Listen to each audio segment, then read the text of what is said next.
Good evening, everybody. Matt Geary here for Geek Prize Dungeons & Dragons 5th edition campaign, The Legend of Our Sacrifice. With me tonight, we have Michael as Tharaval.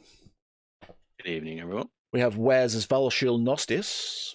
Good evening, everyone. We have Dave as Thomas Moonstar. Evening all.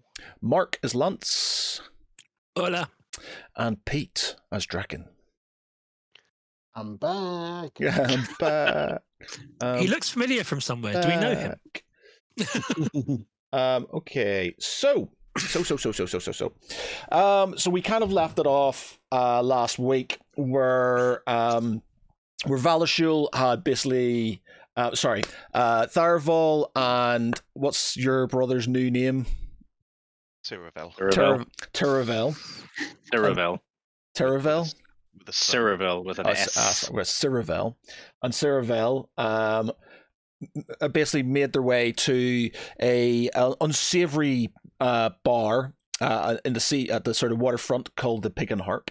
And there started questioning one of the sort of kind of local hoods who has said to them that he basically kidnaps children for this mysterious person, with a tattooed face, and that they can get in on it if they want. Tharaval's basically bartered with him and ended up getting sort of 50% of his business after basically getting a fight picked with Valashil, who's walked in full plate mail, plate armor even. Rocked up, got attacked by a bunch of the local banditry, dealt with them quite handily, and then feigned injury and left. Tharaval's then sort of kind of followed him out and said, good work, and they've sort of kind of split ways as Valashul and his mother Senway have had to go back to Camber Ford because Galandra is very ill at this moment in time. Lance has gone to the artificer. What did I call him? Oh, I can't remember. I spent too much time telling you how to pronounce the title. The artificer. I bet that's that one. And he's basically said, "Look, here's a new Warforged body. Have a look at it, see what you can do for me." And he said, "All right, well, it's going to take about a month." And he went, "Well, here's 50 platinum." And then, all right, 2 weeks, and I'll try and get some more people on it. So motivation. Basically, the options were wait a month and get some better dice rolls, or it's sooner and just go with whatever he gets.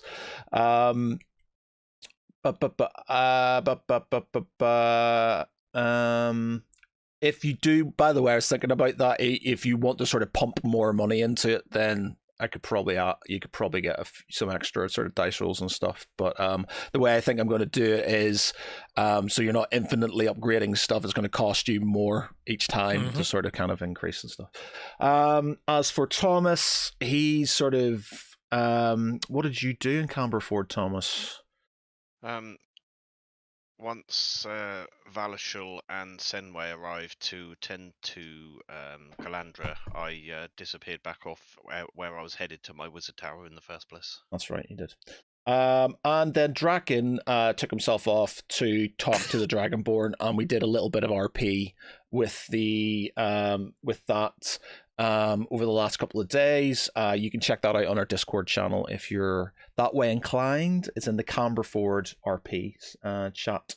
And he's basically gone into the camp, seeing that there is sort of some new palisades and stuff being put up. Actually, I'll maybe it's across it. There's not like there's a lot going on at the minute. I was going to sort of kind of upgrade it for you, but where is your thing? There it is. Boom, boom, boom. Move you over. Camberford. So yeah, there's a camp. Dragonborn are sort of working away, training and stuff in the north. Draken sort of kind of wanders out and starts and notices a dragonborn who is injured and looking a bit sort of sorry for herself, basically. Galnax or Galdrax, I think that's what I called it. Galdrax, yeah, Galdrax. Yeah. And then she's basically said, "Oh, I fell." And Draken's gone, "No, that's not what you've done," and stuff. But she says it's fine, and she's sort of like taking herself off. Then Uthrax, who's sort of in charge of the sort of Dragonborn in the area, who's a part of the clan, has come up to Draken and said, "Well met, brother. You know, are you staying long?" And then has talked about Galdrax and basically said that she's not a good warrior, and she needs to learn, because, you know, all Dragonborn should be fighting. Draken's basically said, you know, well, that's not how things should be. You know, if she wants to be a farmer, if she wants to be a poet, she should be able to.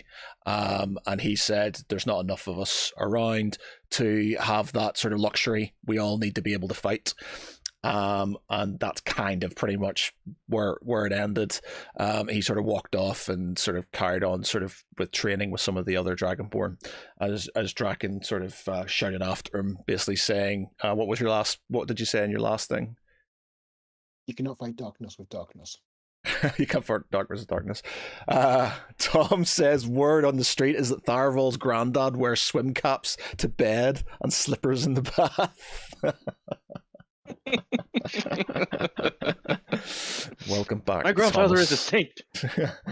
Okay, so right, let's stick on. Right, so basically, Valashul and Senway have started making their way back to Camber Ford. That'll take them about a day. In that time, you're basically going to have an extra day. So it's been 1 day in Camber Ford for Thomas, Lance, and Draken. 1 day, obviously, within Taunt for Tharval and Valashul. Valashul and Senway are on their way back to Camber Ford. So where are we going to start it? Back at Camber Ford, then. So back at Camber Ford, what are we doing, gentlemen? Dibs first, so whoever wants to go first is more than welcome. Just remind me which of the 3 towers was my tower. Oh god, I think Mark had it. It's in the chat. I can't move off it because obviously I'm sharing screens and stuff. So it's in the Camber Ford chat. On Mark did a diagram, I think, on whose was whose. Would Draken be back at Camber Ford by now? You are at Camber Ford with them, yeah. You arrived with Lance and I. You were just talking to the Dragonborn in yeah. Okay. Probably Draken would wander back into the main camp, somewhat perturbed by the tone of the conversation that he's had with Ulfrax. Draken has concerns, shall we say? Okay. Yeah, basically, Ulfrax has a very martial tone, and that's sort of kind of worrying Draken that Ulfrax is getting distracted and not looking at the bigger picture. So you're going back to try and pick another fight with him, basically? No, I'm not. Draken's going to leave it for the moment because he's not very good at this diplomacy thing. No. he's So basically, his point of view is that there's not many of you, and if you all decided that you wanted to be poets and writers, then there wouldn't be any of you, and who would defend them? And he's still got that underlying sort of feeling that, you know, they were, as much as he's here to help, that he doesn't really trust. What did they call them? Let me just actually, I'll get on my thing. Let me get this up. The immigrants. Yeah, so it's basically the draconic version of what a foreigners is. It is, if I can get my notes here. Where are they? He calls them the Vekikar. Yeah, Vekikar, which is basically foreigners, and they, you know, there seems to be a bit of tension within Camber Ford between them. between sort of the Dragonborn and sort of the the foreigners. Nothing major, but obviously there's the Dragonborn are would be they would be slightly looked down on by sort of certain peoples and stuff like that. So them being there is sort of think about it sort of along the lines of black regiments during the American Civil War or something like that. It's just sort of I fully understand it, and as does Draken. But he's kind of been working with very diverse range of people for the past however many months. So he's kind of opened up his he's less down-minded view as he once was, and Draken's like, no, we need to kind of work together here. Yep. If we're all warriors, then who will feed us? If we're all warriors, then how will we learn? Okay, well, but Draken's kind of leaving it for the moment and going back into the main camp to meet up with the rest of the group, and he's just a bit troubled. So you're also he's a bit worried about that. He is also a bit worried about the that Dragonborn that's been, I don't know, bullied she's been deliberately hurt because she doesn't want to be a warrior. That's really triggering Draken's don't bully people mentality. He has mentioned that obviously Ember, your queen, it was a decree that all able-bodied Dragonborn should be able to come to arms, male or female. And that sort of But again, it's like but all facts. It seems to be more about they have to be warriors, which is a far greater leaning than the original decree. Okay, being able to come to arms isn't the same as being a full-time warrior. Precisely. Okay. So you're going back into sort of the main sort of camp. As for the rest of you, sort of Thomas, what are you up to? Heading to the top of the tower where I've made my home. Which tower is it again? Sorry. The one to the north. The big one in the north. Is it the big one in the northwest? Yeah. I thought it was, but I couldn't be. I think it is, yes, because the one that we rebuilt. Your explosive friend lives underneath. Oh, okay. Okay. So we'll say Galandra's in the. We'll say she's in the sort of the eastern tower then, in the south there. Mm-hmm. Okay. Okay. So. You've taken yourself off there, Lance. What are you doing with yourself?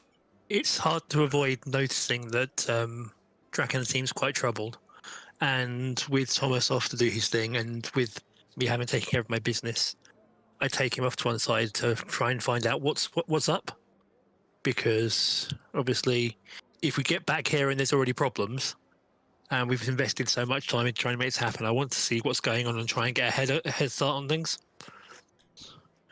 So I indicate for Draken to join me off to one side and say to him, "You seem troubled. Is all well with your kin?" Mostly, but a bit that is not. There is concerns that some are taking my queen's Ember's decrees somewhat too literally to the extreme. So they've decided they're not here to be farmers, but to prove that they're bigger and stronger than everybody else. Yes. Much kind of. The Queen has decreed that all Dragonborn must be able to bear arms, which is all well and good. Be able to defend thyself. It's expected, but to become a warrior, to everyone become a warrior, no, that is wrong. That is wrong. That is demanding people become warriors whether they want to be or not. Not everyone is suited to be a warrior, but some are suited to be soldiers if that's what it takes to defend their home and their hearth. exactly. There's fine difference between being able to bear arms and becoming a fighter, a warrior, regardless of what you want to do. Now, So when if you we're all say warriors, if we're all some, warriors, does it I do mean not that know there's how. only some that are driving this, or is it a more general inculcation?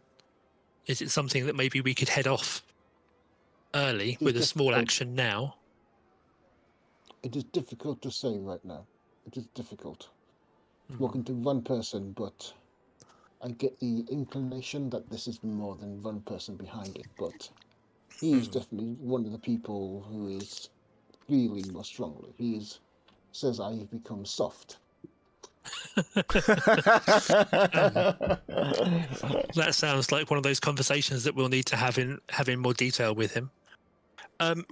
Might I suggest, since we've only just got back, we go and have a chat with the engineer and the sergeant of the guards we left and see what their experience have been, Yes, and maybe I we can want to get an see idea of. I want to see how much integration there's been between the Yeah. various groups. I mean, we are this is like the best group. That's not even more than we are, but Yeah. it needs to work. It needs to work. Like if we can make this work here, Yes, we then can make it work in other places. Exactly. The idea of bringing the Dragonborn here was to prove that they don't have to be looked down on or excluded, and but also to prove to them that they didn't have to instinctively lash out at everyone who's not Dragonborn. If we can't make that work here in a small, contained situation, then I fear that there's more trouble to come. We need greater integration. I think we need to kind of start to split the groups up into different. And make groups up of of Dragonborn, of soldiers, of penal corps, of engineers. Might I suggest that when you talk about splitting up groups, we try to avoid using your axe? It tends to be hell on the cleanup.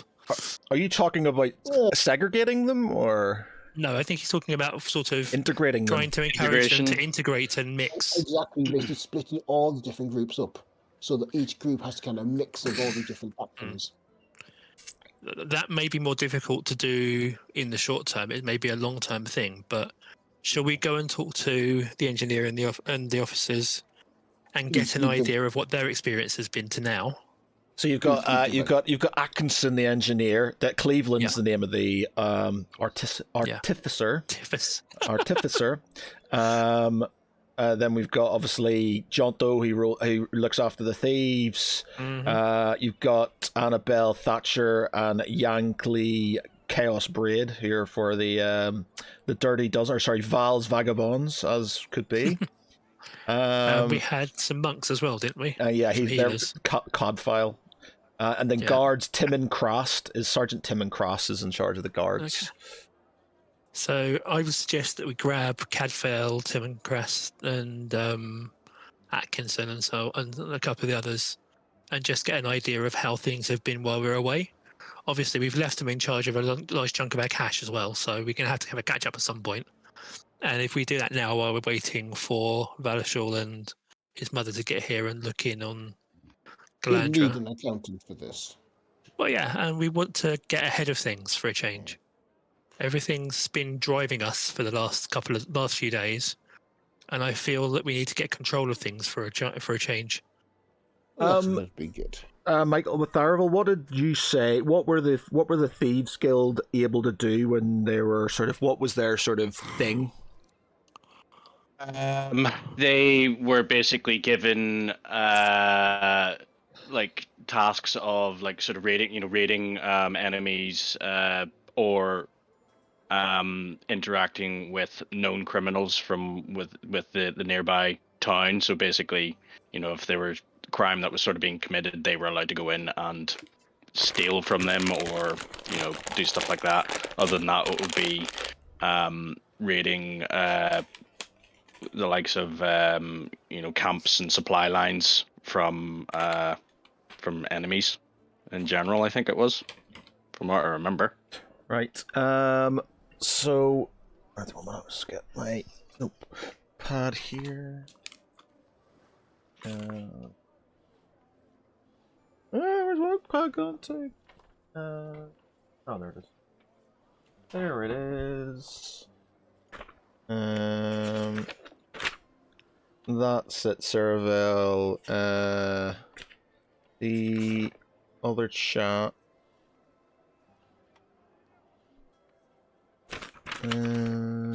What was the name? Greybeard. What was it? What was his first name? Albrat. Albrat. Yeah. Right. Okay.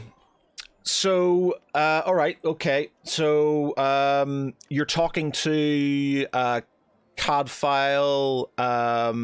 You're talking to Atkinson, and you're talking to Crast. Mm-hmm. Okay. So, are you Okay. calling them all together? Are you seeing them individually? Yeah. We've asked them to come together just for a little bit of a catch-up and to get an idea of how things have been going in our absence. Okay. So in the main sort of, the main sort of kind of mass building, is you sort of kind of get them together, and you basically ask them how things have been going. Cadfile says that he's somewhat sort of he's trying his best to sort of convert some of the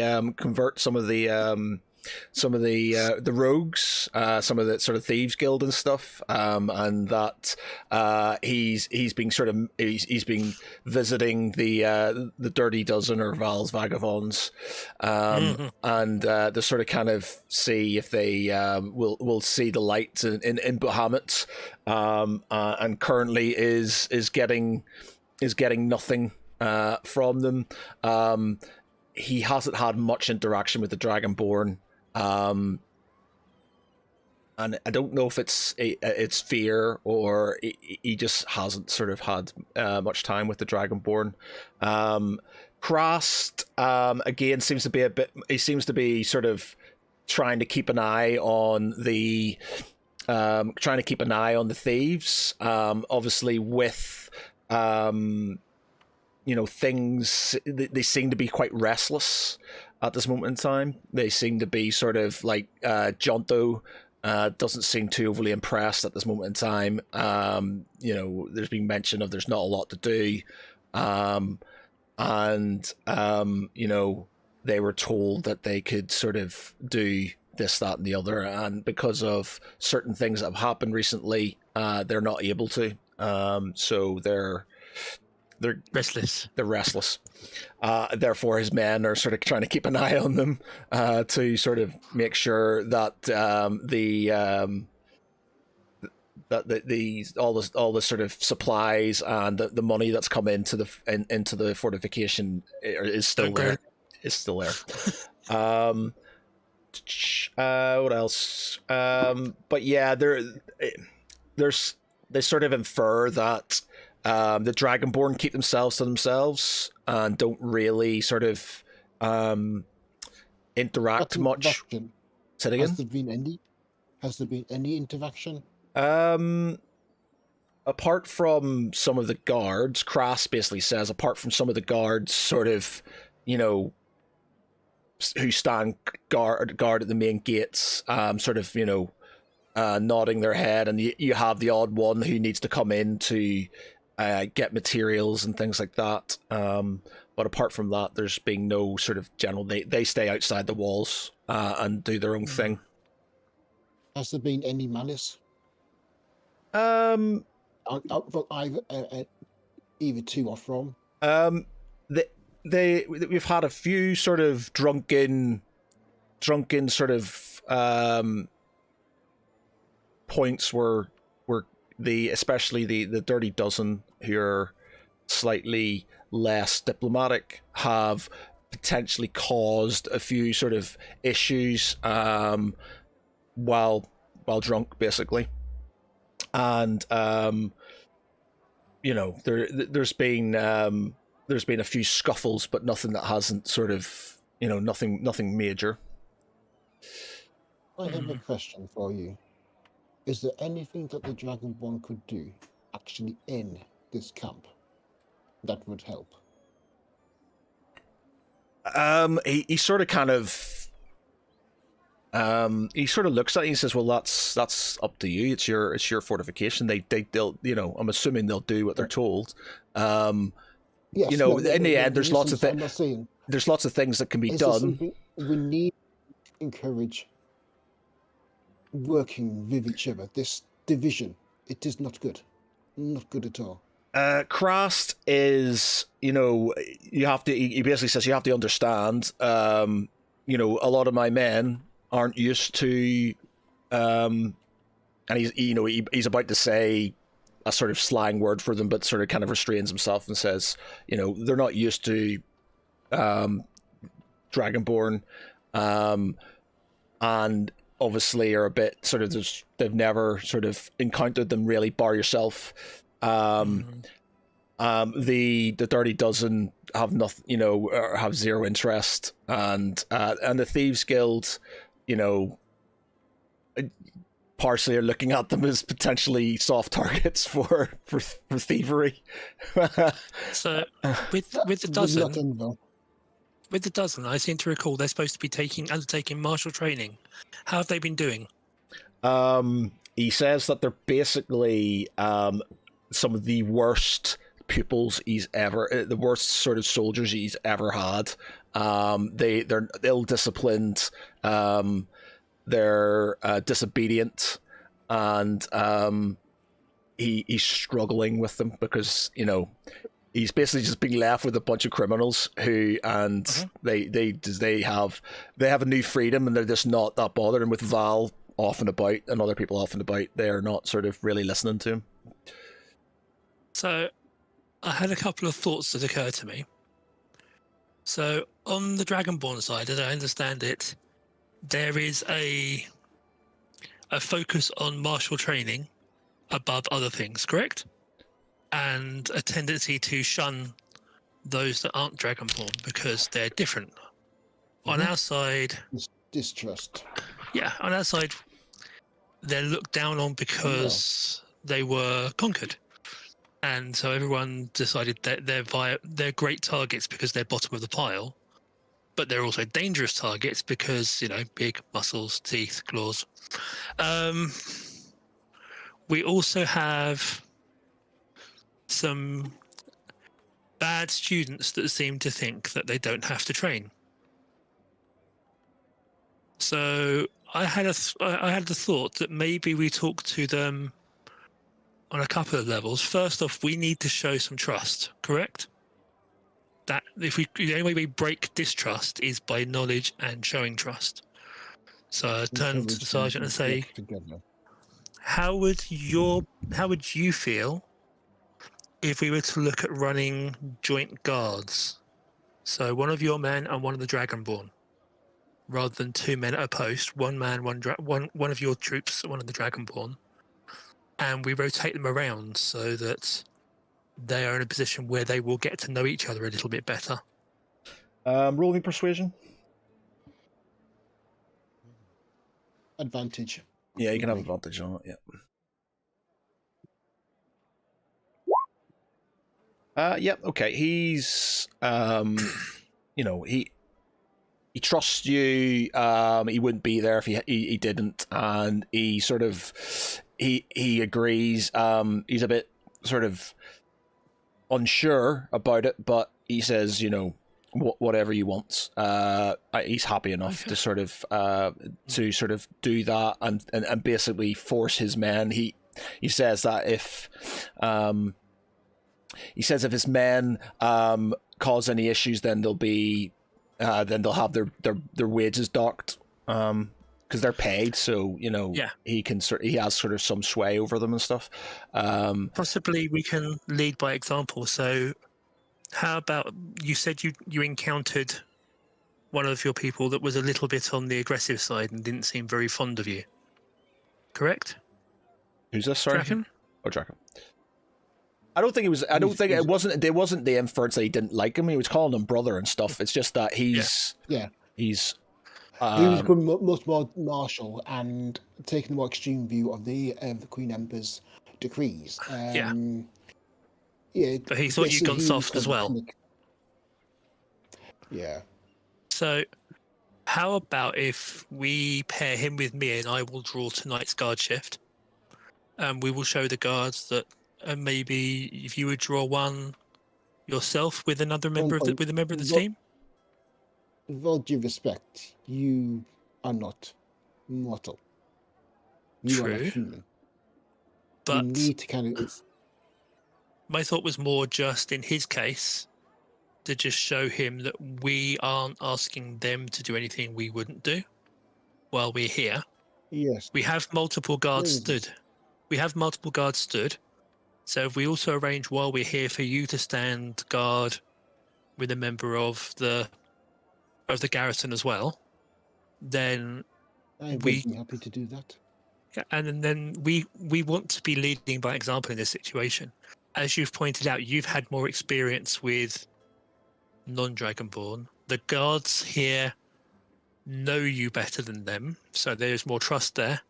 So possibly if we set a precedent there and we have them standing the joint guards alongside it, we can we're going to be here for another couple of days while we sort out Galandra minimum. So we use that time to try and set some examples. My other thought Which is a good is, idea. if the Dragonborn are training martially, and we have some reluctant students that think that they're too good to train with the guards, then Sergeant, how would you feel about watching them train with some Dragonborn?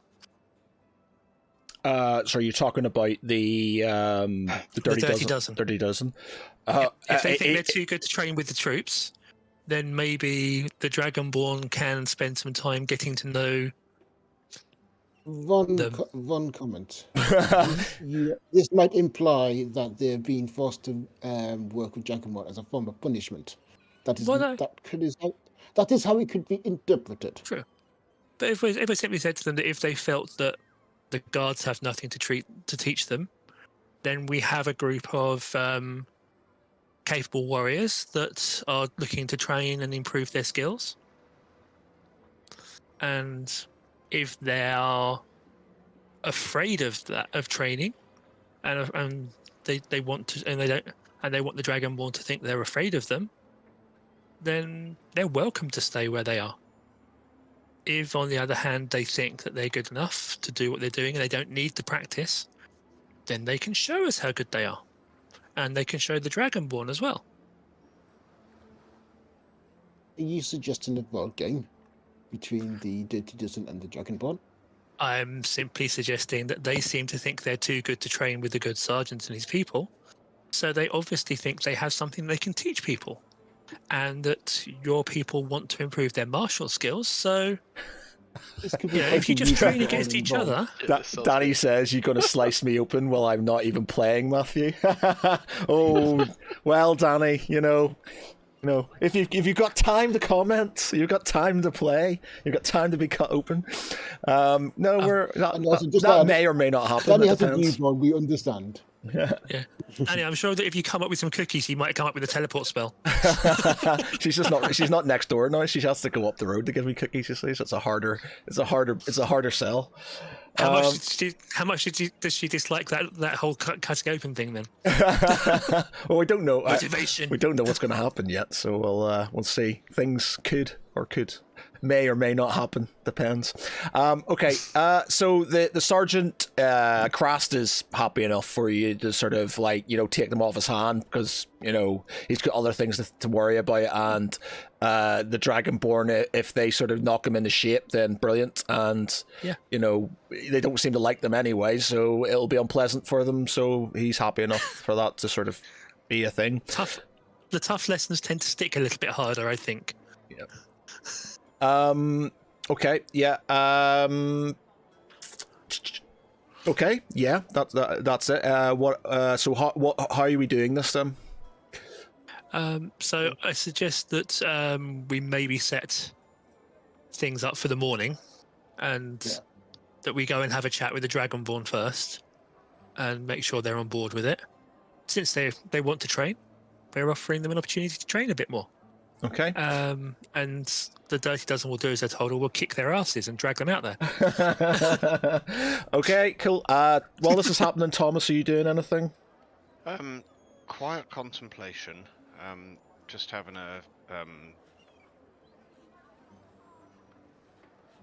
look around in the tower. I'm getting out my my hidden chest to hide some of my gold in there, so that I don't have to clank it around everywhere I go. Okay. And just kind of keeping an eye on things through the arrow slits to see what's going on downstairs. Okay, cool. All right, so we'll move back over to we'll move over to Taunt then, where Tharval and Ceravel have left the Pig and Harp. Where were you headed? Well, I think it's first things first. Is Tharval needs to basically rearm before he starts going too deep into any sort of tomfoolery. So I need to get my bows restrung and stock up in arrow ammunition. Sorry, Danny says, unless you go down the magical pregnancy disappearance spell, the three options are sunroof baby, natural and dramatic, or alien movie style to resolve the issue. Well, we'll see what happens, Danny. We'll see what happens. Have to start calling her John Hurt then, won't we? Yeah. So you want to go shopping, basically?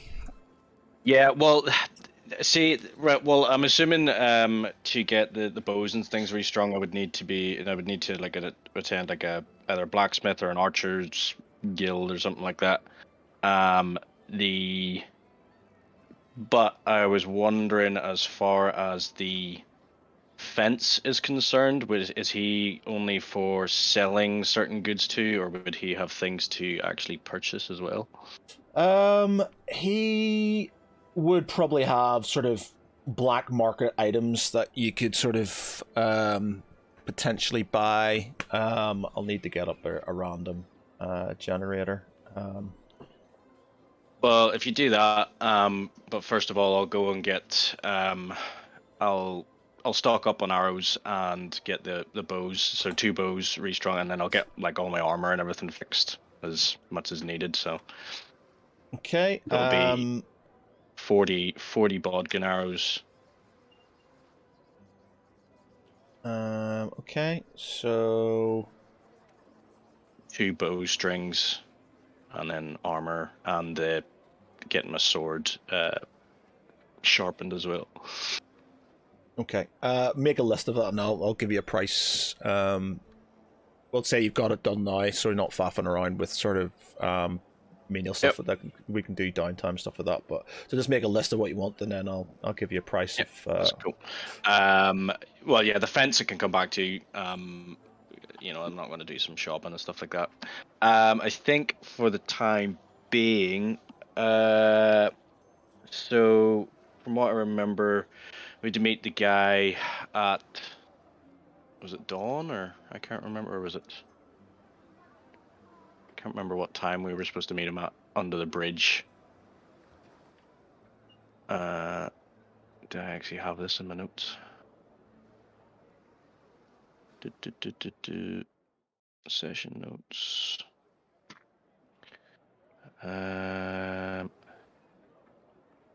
There's sundown to Old District. So what sort of time are we? Do we know? I'd say you're sort of late afternoon. So we're still technically in the summer. It's the end of summer. I think you started in. We still got quite a bit of time. Yeah.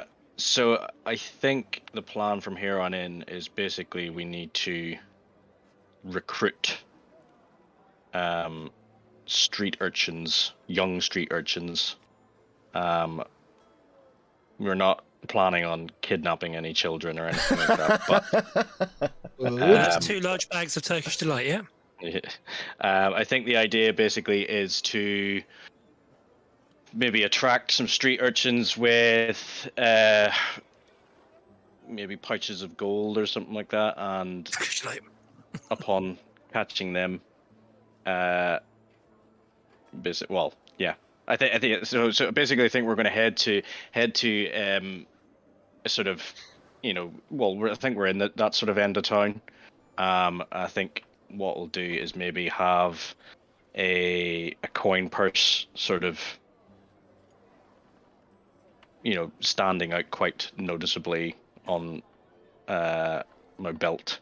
Yeah. And see what happens. Okay. So you're just wandering around with money hanging out, basically. Yeah. Basically. Okay. So you sort of wander around town. Saravel sort of kind of shadows you while you sort of kind of walk around. You put on sort of your suede shoes that change color, and you're sort of you sort of make yourself look a bit more foppish than sort of generally you would be, a bit more conspicuous, and soon enough you sort of actually give me a perception roll. Perception. Where are you? There you are. Soon enough, you sort of you do notice a couple of the local sort of riffraff sort of tailing you from little alleyways. You do recognize that one of them at least is the one that sort of that stole the necklace off Calandra when you first entered Taunt that time. You sort of kind of make it way down an alleyway, and as you do, this little boy sort of kind of runs up in front of you and says, "Oh, mister, all right, mister, check this out." And he starts doing this little dance and sort of kind of, faffing around and sort of distracting you. You know exactly what he's doing. As he does this, you sort of feel the sort of kind of purse being sort of kind of taken, and as he's about to do that, Saravel nabs him and grabs the child. The one who's dancing screams and runs off. The other boy who sort of was grabbing the purse starts to shout. It's like, get off me! Get off me! You do not know who I am! Get off me! Get off me! And he starts like kicking and screaming and sort of trying to get away, but to no avail. Okay, so silence your tongue, boy. I have a proposal for you. God. And that's how rumors start. Yeah. What do you want? A blowjob? No, I'm not Kevin Bacon. Yeah, I'm glad you got the reference.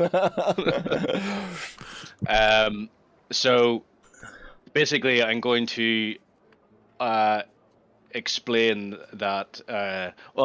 Say that if he wants to earn some good coin, and possible future business where he may make more coin, if he pretends to be my prisoner. So the idea is we're going to tie him up, but do it in a sense that he can escape easily.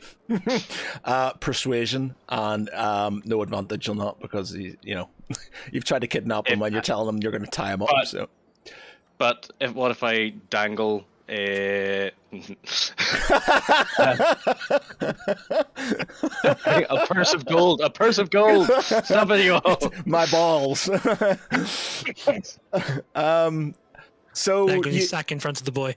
All right, roll me a persuasion, and I'll see how much that gold's going to sort of give you, basically. Not much.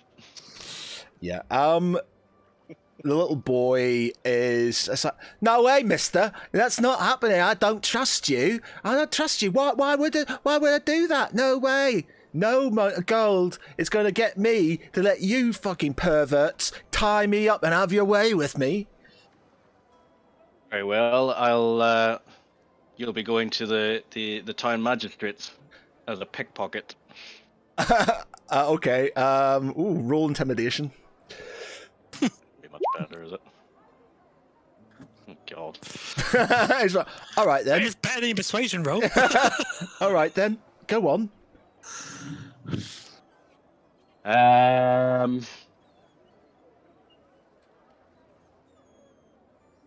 Or maybe I'll feed you to my dog, and look at Nanook, who starts growling. Would she? Possibly. Well, I'll use it as a threat. Nanook sort of looks there, is like, huh? Okay, roll me intimidation again. Come on. Oh, yeah. He's slightly more timid, but he's not fully convinced.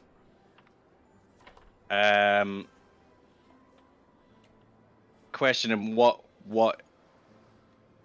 can I do to persuade him to help?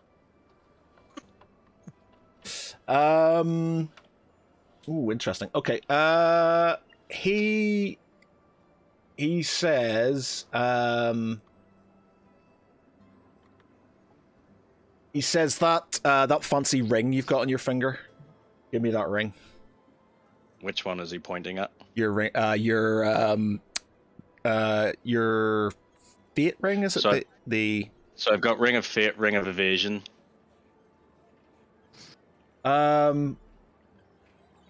He points to the Ring of Evasion, actually. So the Ring of Evasion. He says Ring of Evasion and that gold purse, basically, and I'll help you. Okay, so we say how much gold are we saying is in what? 25 gold pieces? He says and 50 gold. Okay.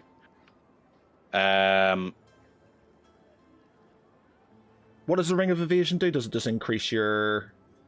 I think it gives me rerolls on Stealth. dexterity saves. Okay. Is it? I think that's what it is. You may double check, but I'm pretty sure that's what it is. Yeah, so he wants that, and he wants 50 gold. How about 100 gold and this ring? If you can get a friend to help, a friend to help us also. He sort of ooh, roll me persuasion again.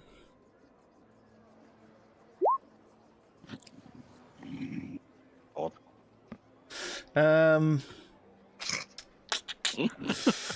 We should Okay, name our age, should we? he says 200 gold and the ring, and I'll get a friend. That's so wrong. Huh? 200 and I'll get a friend. I'll get a friend. Yeah, and I'll get a friend. Wink, wink, nudge, nudge. Okay, Tharavel spits in his hand and says, "Deal." Okay, And holds so his hand out to the boy. okay, But as he shakes his hand, he says, "You get paid when your duty is done." he says, "I'm not a fool. Half now, half at the end."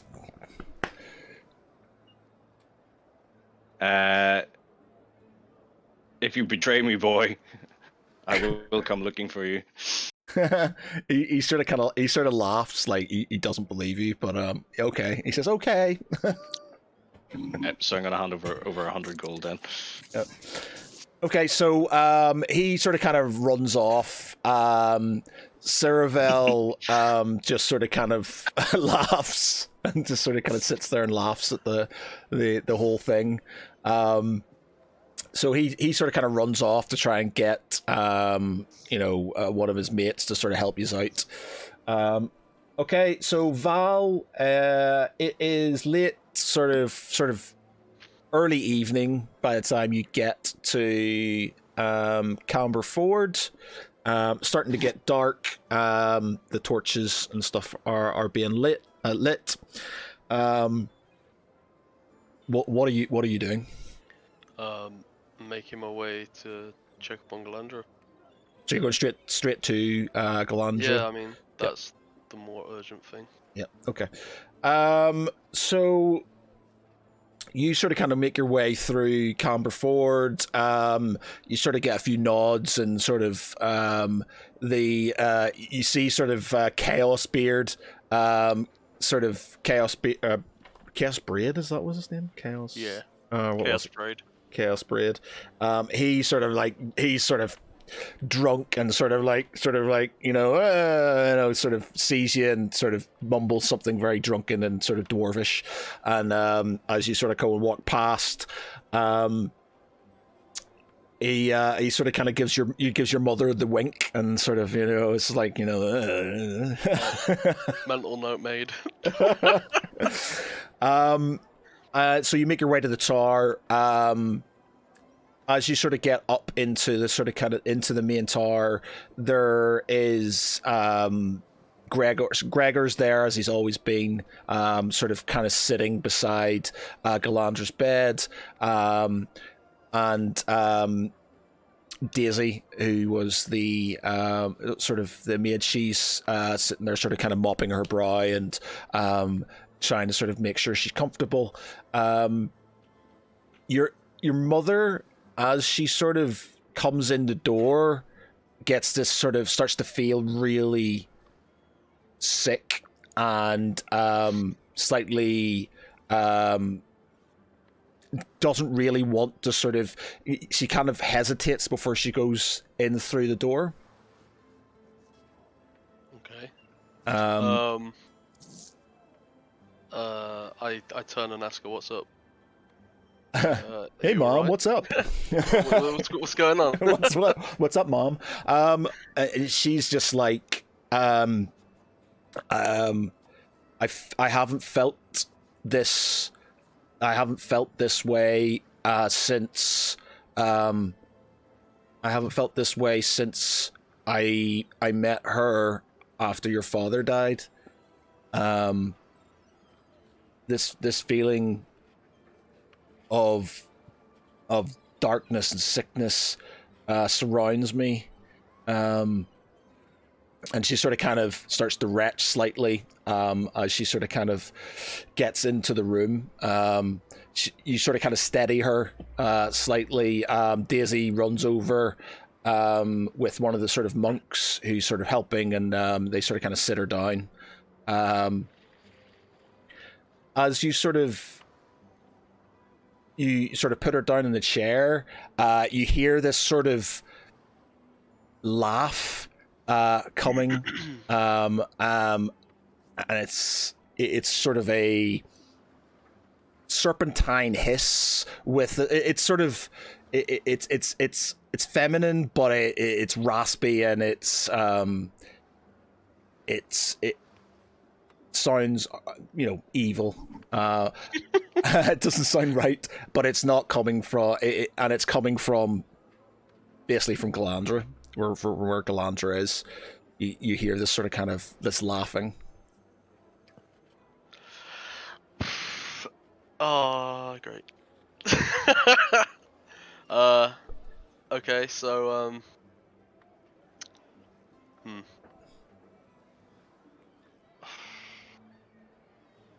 This was a bad first move. I should have just dealt with a drunken dwarf.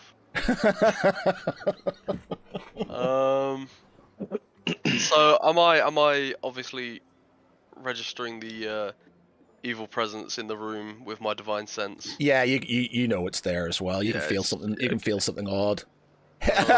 Danny says, "Don't fucking hit me." This is the revenge for the charm. This is what I always get my man. This is for the jewel. This is what you get for the jewel, bitch. Alternative Caesarean.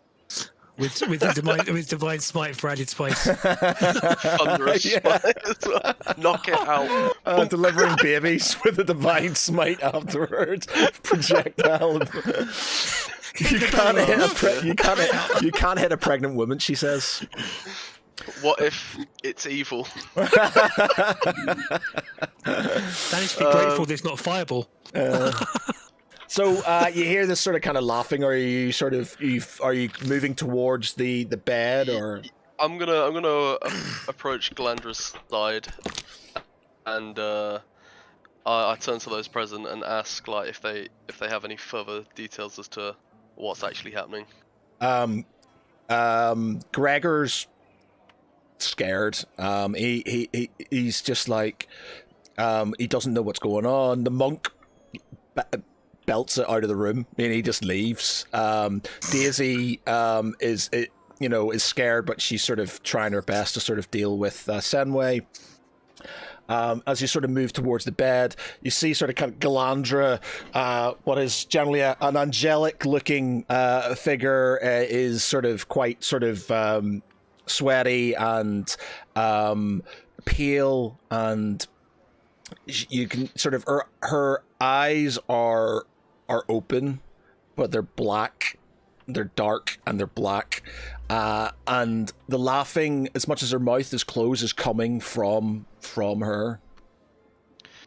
So, as whilst I'm up in the tower and I'm keeping an eye on things out the window, have I noticed Valashul and Senway arriving? Roll me perception, I guess. Ooh, okay. Please, Thomas, come and help me.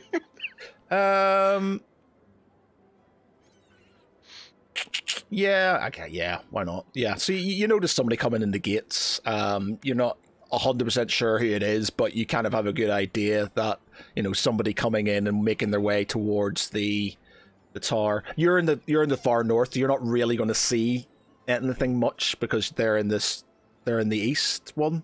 So you sort of notice somebody coming in, but you're not sure who it is. Fairly certain I'd noticed shiny armor getting out the cabin, carriage. Yeah, but it's dark. It's late at night. It's dark. Damn it, Val! Why didn't you polish your armor? I'll head back down, having checked over my tower and make sure that everything's where I left it and as it should be. Mm-hmm. Head back down into the room where Galandra is. I'm going to sort of stay on the periphery, so not get too close, but I'm going to pay quite close attention to Ogma's balance and see if it's... Tom says, pick that little Doing fucker up anything. and kick it into touch. Which one? Baxter! The bad man kicked Baxter. And he punted him? Okay, so you sort of make your way down. As you sort of see, you sort of kind of come in the door as sort of Senway sort of being led to your chair. The laughing, Galandra's in a glass case of emotion. So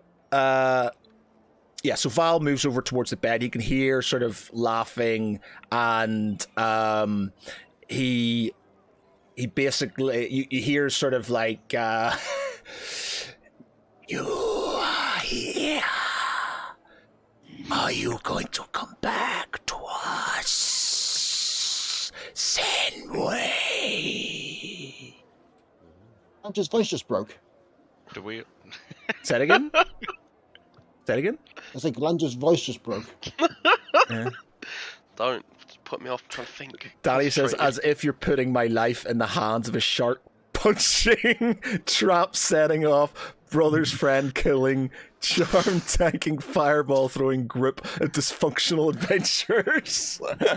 Yes, I am, Daniel. That's Yeah. what I'm doing. That's what you get. What could possibly go wrong? Yes, what could possibly go wrong? Oh, that's the first thing that's gone wrong. Just because Drake is not there. I forgot about the shark punching. Right, shark punch. Valashul turns to his mother and he says, "Are you able to endure this sickness? I might really need your help in this situation. The most I can do is probably pray." So she nods her head. And she sort of kind of stands up with a bit of help from Gregor and Daisy. She sort of kind of makes her way over to the bed, and the voice says, "Senway, so You have to make a choice.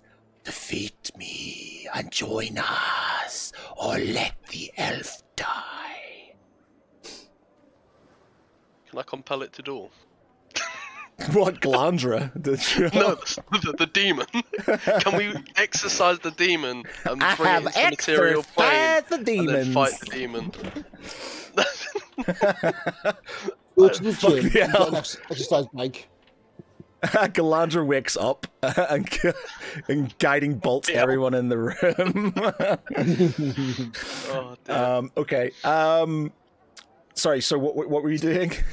I'm not doing anything. Samway's come to help me. Okay. So Senway gets over and she says that she doesn't say anything. You sort of closes her eyes, and I think she's basically talking telepathically to the demon, or she's trying to do something in that vein. She you hear the sort of voice laughing again. You have to make a choice.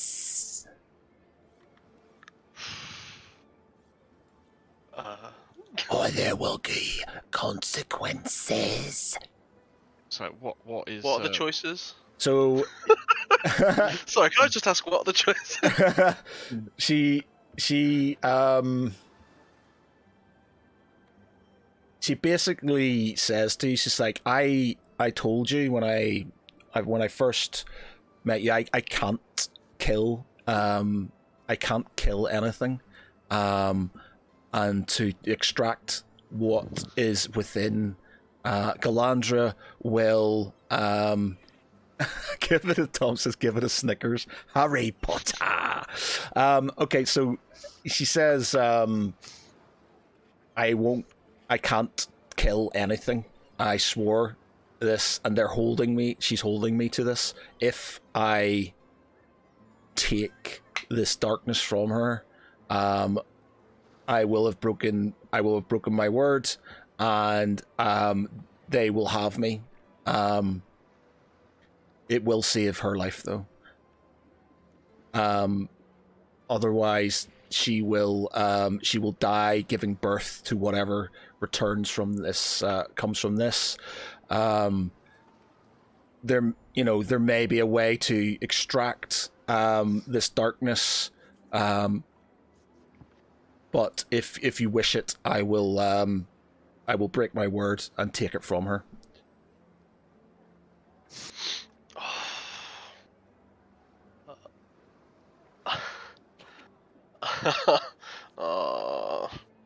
This is a dilly of a pickle. You better fucking save me. Swear to Bahamut. You can come back and roleplay my mum. Yeah, rolling the guy. There are options. Why? So No one said it was going to be easy. Yeah, no, I didn't expect it to be, but like, why is extracting this darkness going to kill you?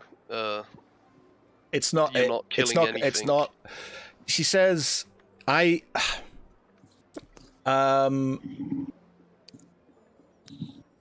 Okay, how are we going to do this? She takes you outside the tower, into one of the sort of kind of side rooms, and she says it's time that you remembered what you saw, and she basically puts her hands on she puts her hands on Tally's jumping like get away. Why don't you just jump on? Tom says, imagine getting pregnant only to find out your kid's a dickhead. You didn't even get the fun part. And Ty says, wait a minute, does Val have to choose between me and his mum? The fuck kind of Jeremy Callis shit is this? This isn't the worst, Danny. I'm telling you, this isn't the worst. There's going to be some seriously hard things going on later on. I'm just getting to it, Right. But yeah, so she takes you out. She says, give me your hand, son. And she takes your hand, and she says, close your eyes. And within within closing your eyes, you are transported back to the day that you found your father dead, in the glade. You find you're a child. You're a young child. You find his body on the ground. You can feel the hurt and the sort of you can feel as if it's happening now. You can feel that sort of sadness. You feel panic and you feel worry. So you pick up your sword, your wooden sword, and you run down to the village where you think your mother's gone to try and get help. Because you don't understand what's happened, and that the villagers have attacked. You don't know what's happened, basically. So you go down there, and what you see is a dragon. You see a ferocious red dragon laying waste to this village. Eviscerating, setting fire to the village. You see young children, women, men getting completely just torn apart by this dragon. And then you see, as you sort of kind of turn your eyes slightly, you turn back and there's your mother standing there covered in soot and blood. And you get that image of the little boy trying to sort of crawl away with his intestines sort of falling out, and your mother looking really sort of upset and thing, and she sees you and she charges over. You seeing all of this, you see all of this, and you sort of kind of wake up and you look at her. And you're like, you killed them all. You realize that your mother destroyed the village. Your mother was the dragon. And she basically says, my druidic past, we took a lot from the draconic powers that came in Freya. With that came powers to transform into draconic shape.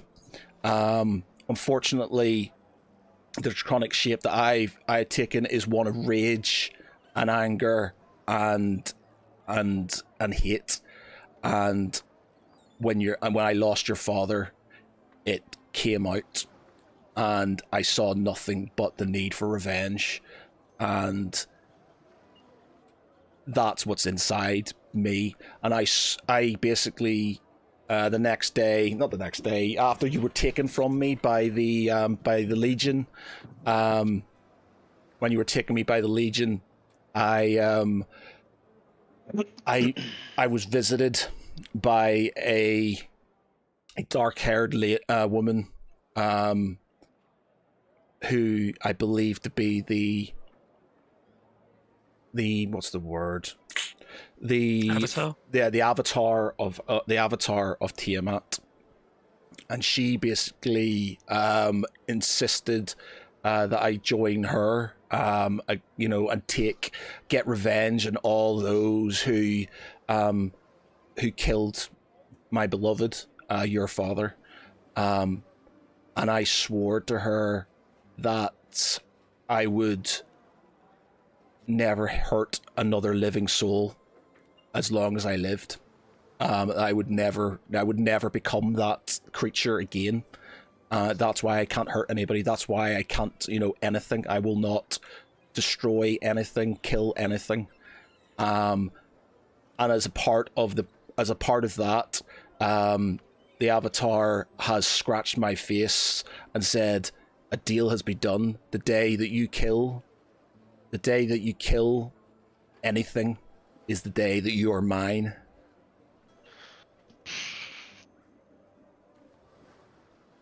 And that's where this is, basically. So, yeah. Well, that was a lot to take in. Danny says, D&D while breastfeeding, while role-playing a pregnant elf is more views I don't think you want. The dark rabbit hole. Oh.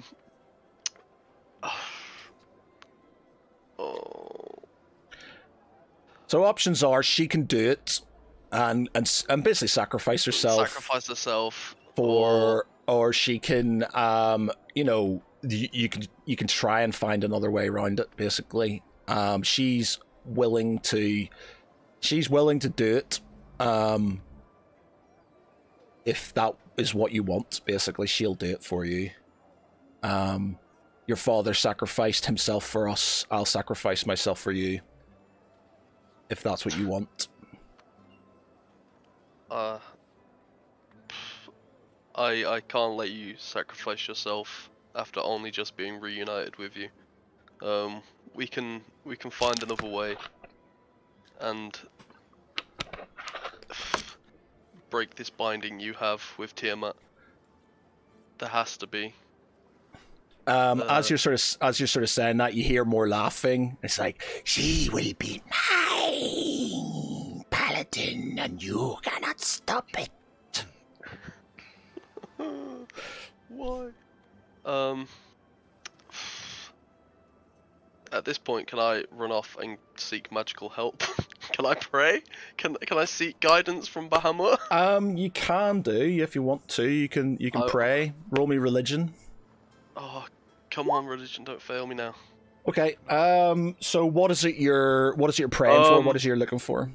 Okay. Right. Okay. No. I should save that roll. That's gonna be my lucky roll. I don't know. Anything. So, okay, I'm seeking... Anything. Mommy. Okay, I'm trying to reach the man upstairs and see if he has any guidance to offer on how to break this binding or potentially banish the darkness from Glandra. Okay, so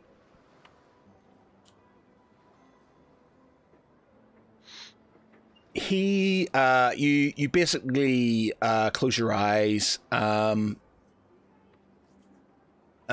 Sorry, Tom says him. Not a bad marketing plan. Shift your stream to OnlyFans and let the weirdos knuckle shuffle for a hefty subscription. Wow. Yeah, it's like the OnlyFans, Dungeons and Dragons OnlyFans, where you got Danny sort of breastfeeding. There you go, Danny. They'll pay for anything. All these ones for OnlyFans. There you go. Job done. So you close your eyes and you find yourself in the glade that you grew up. An old man is sitting there tending the garden, your old garden. Surrounding him are lots of little birds flying around. He seems to be just sort of hoeing the ground and generally tending the garden. Okay, right. So you kind of know this is who it is, yeah. Valishal approaches him and he says, "Is this how you spend your time while Freyr is being plunged into darkness, tending to my family garden in my memories?" Is that how Valishul would? Was that how? No, Valishul... but he's a little bit upset and a little bit. The old man sort of carries on, and he says that your emotions may get the better of you, young young paladin. I see your respect for your god has no, actually no, he's gonna say that he's a bit more sort of he's a bit more, he doesn't really give a shit about stuff like that. I don't think my version of him. He just says, your emotions are heightened at a time like this. But I am here to answer what questions and help you as best I can. I set you all on your path, but I am. She is draining this land of the magic that resides within it, and I have limited powers to intervene currently, but I can help as best I can. So ask me what you need to ask me. How can I break this binding between my mother and Tiamat and spare Galandra?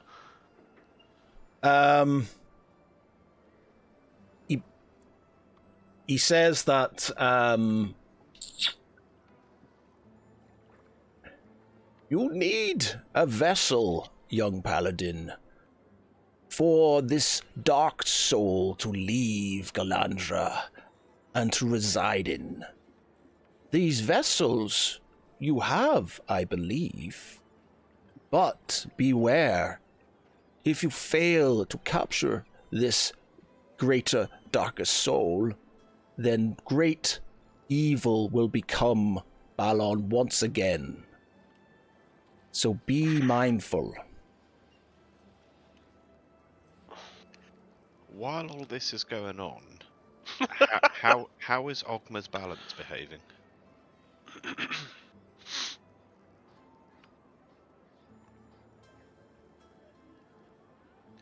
Hello? Say that again? I said, while all this is going on, Thomas has been sort of in the presence of Galandra, but paying quite particular attention to Ogma's balance to see what its reaction is to being in the room. You hear lots of chittering, and the voices that you're hearing are becoming a lot more excited. They feel like, you know, it feels like a bit of a party going on in your head. There's excitement and whisperings and silence your tongue. She is here. She is here to rescue us. She's here to free us from this prison. So I've got a couple of thoughts going on at the moment. So there was a ritual that I think we learned how to perform that could extract a dark essence from somebody and put it into the crystal. Could bear in mind your crystal is completely out of balance at this moment in time. Oh, it's well out of whack at the moment. It's 11 dark and 3 light, so another dark charge would skew it kind of 4 to 1 against. So bear in mind, this isn't just going to be this isn't going to be just a solitary charge. This isn't any old sort of. Can I just make a point? We were told that the thing that is at the core of myself. Whoa. Where are you, Lance? Okay, so good point. Sorry. Still on guard. Sorry. Meta, you're on guard. You're on guard, Judy. I mean, the real mercenary in me that says, "Fuck you, Valishal. We can take the light essence out of your mum if she dies." And that will help you balance a little bit. I can't wait to hear Danny's reaction to that. Also, bear in mind, you can't extract lessons from certain objects as well. Yep.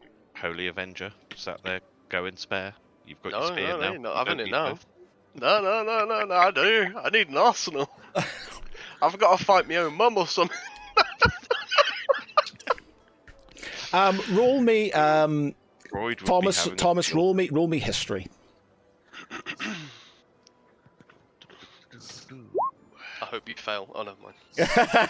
Okay, you remember what Lance, you can now talk. So this is him remembering. So we were told that the Warforged, that which drives the Warforged, is related to what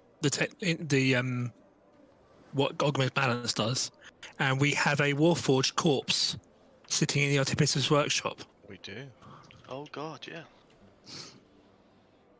So What if we had a different vessel, separate to Ogma's balance? that could work. And we fought it and beat it once, so we can fight it and beat it again. Or you can extract the crystal, or you can rip its arms and legs off before you put the stuff into the crystal. I'll just let Draken at it.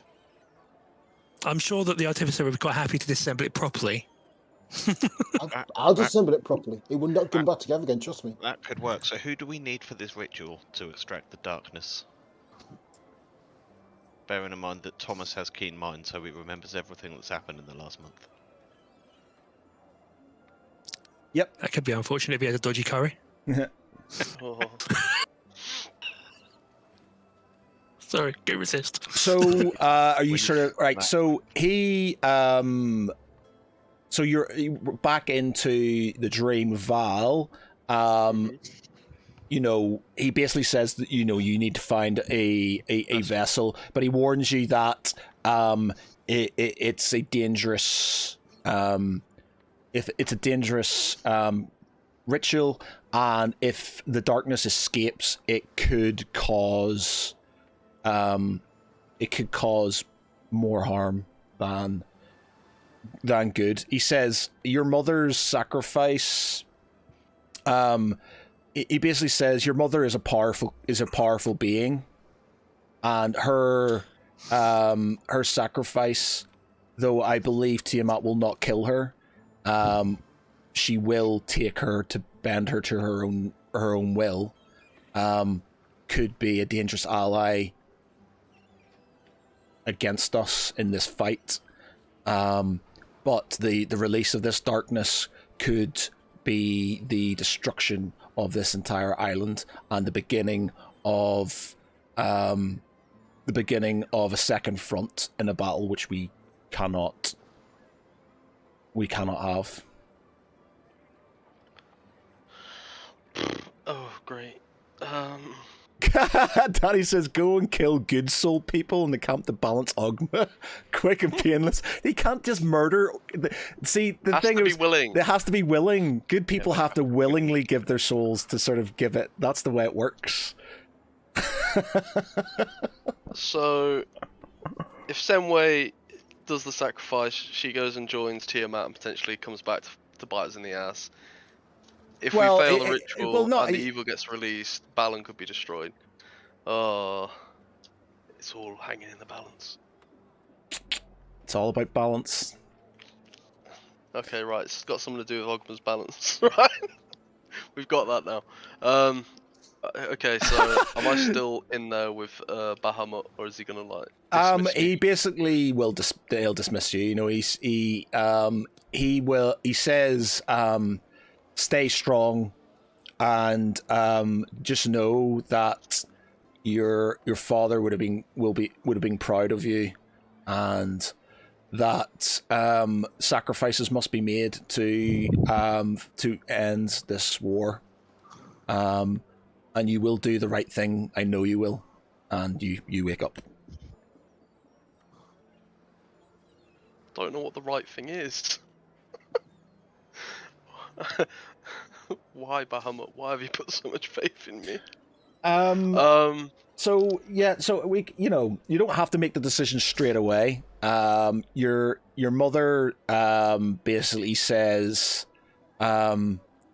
she has she will give birth in the next couple of days. We have until then to make a decision on how to deal with the situation. Okay. Right, so Daddy says, kill the Tagalongs, Val's mother, and the Dumfries family. They owe me. Pretty sure I've My mama flooded don't with owe enough you bars shit. to have willing participants. Oh dear. Yeah. Okay. So Valashore leaves the side room where him and his mum were, and do I spot Thomas lurking nearby? Yeah, you'll see Thomas. Yeah. All right. So I walk towards him and relay the information that I've got about needing a vessel for the and to conduct a ritual and whatnot. What are your thoughts? I've been having similar thoughts. It may not surprise you to know that Ogma's balance is currently going berserk, and the voices inside are incredibly excited in the presence of the darkness in this room. I don't think that extracting that darkness and putting it into Ogma's balance is the best idea, in the fact that it's already heavily skewed in favour of dark right now.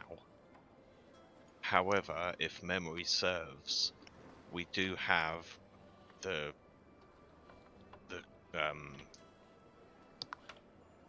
crystal in the Warforged that we obtained just before we left on the ship, which could be used to store the darkness within until we can find a better use for it. Do you think it'd be strong enough to contain it? I wouldn't like to guess. However, I do believe that between us we have the power to destroy it should it all go wrong. I've been told if this evil is released, Balon will be torn asunder. We can't fail at this ritual. In that case, we mustn't let it release, and that lends even more weight to not putting it into Ogma's balance, because if Ogma's balance falls out of balance, then all manner of hell will break loose. Do I still carry the light in me? Back from when I Yeah. You've got basically you have got the light from Solden, Conch, because shell, you were yeah. gifted with the shell, so you basically received that. Yeah. Could I potentially offload some of that into Ogma's balance to kind of even it out? So basically, put Solden into Ogma's balance. Look, just because you're tired of carrying him around doesn't mean I'm not. You've already got 3 souls in there. What's one more? You just want Holy Avenger. I know what your game is. In the end, the balance, and it's going to be much of a muchness. I'd say which vessel you put in. Putting in an overbalanced Ogma's balance is going to drastically increase your chances of something happening. That being said, if you're just sticking it in a solitary vessel that is a born war machine, then that is also potentially problematic. But it's a decision you basically have to make. You've got options there, and that's what you have to do.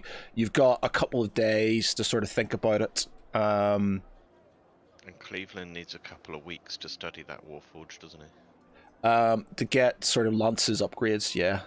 Can he study the arms while they're separated from the rest of it? Do we need the body or do we just need the crystal? Just need the crystal. Could we make like a wooden vessel for the crystal? Just like this little wooden demon.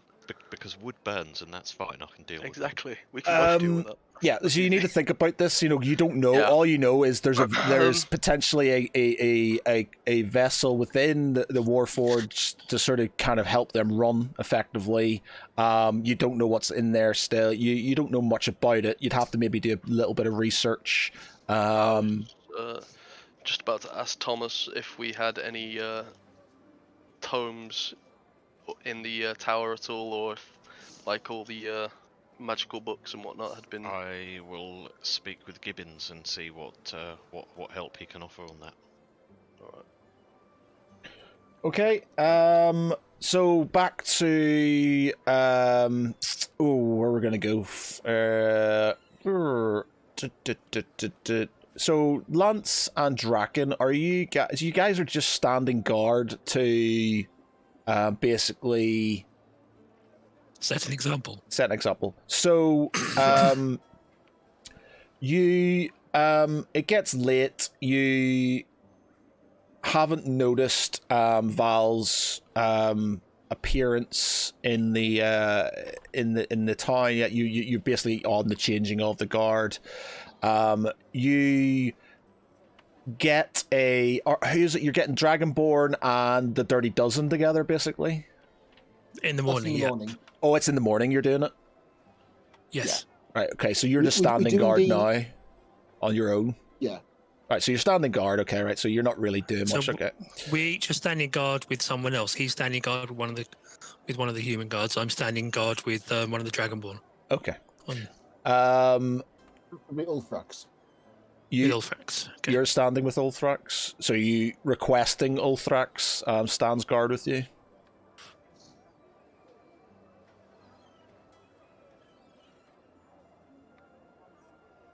Lance? So the idea was we were going to go and propose and basically suggest that I take the first shift with Ulfrax. Is this night, or is this when you start in the next morning when you sort of The night.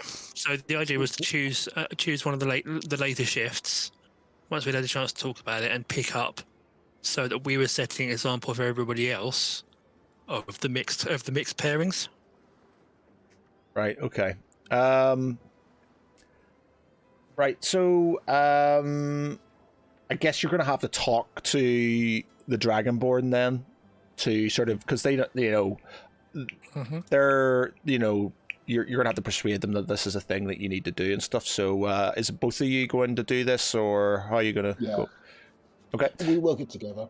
Okay, Yep. so you both take yourselves off to the Dragonborn camp to basically sound it out. You've talked to the guards and stuff; they're happy enough to do that. So it's up to you to sort of discuss with Dragonborn. It's getting late, and there are sort of Dragonborn sort of training together. Some of them are doing sort of, putting up more tents, and some of them are sort of fixing the palisades.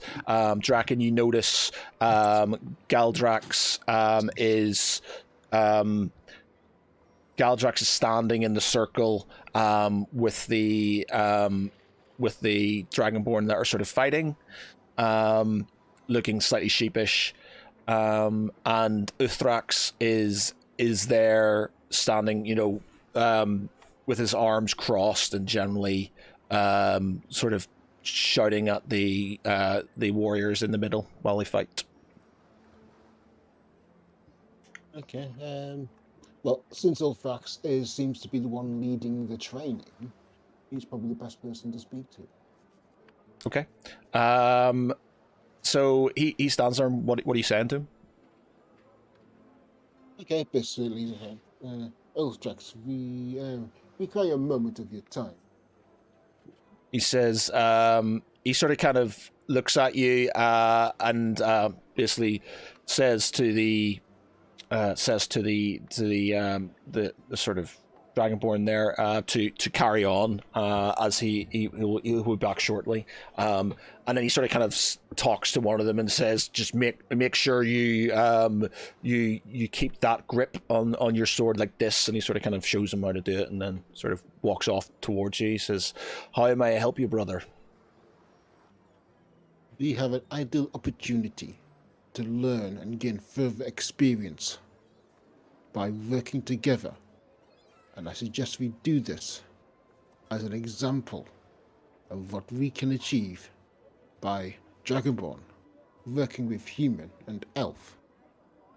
And what I propose is guard duty. Tonight, we pair up one Dragonborn, one human. Prove it that way, that we can work together and bring peace together. And that Now, and you can be trusted with their safety, and that they trust, and you trust them with yours. It's a mutual respect. Now, we will lead this. but we need your help in this. I will take guard duty as well, and I will join with one of the guardsmen. And I request you, Ulfrax, to join with a guardsman tonight. Ensure that we are Dragonborn and we can do this. What do you say, brother? Roll me persuasion. Do I get advantage? Let me see what the rules are first. I'm gonna let you. Bastard.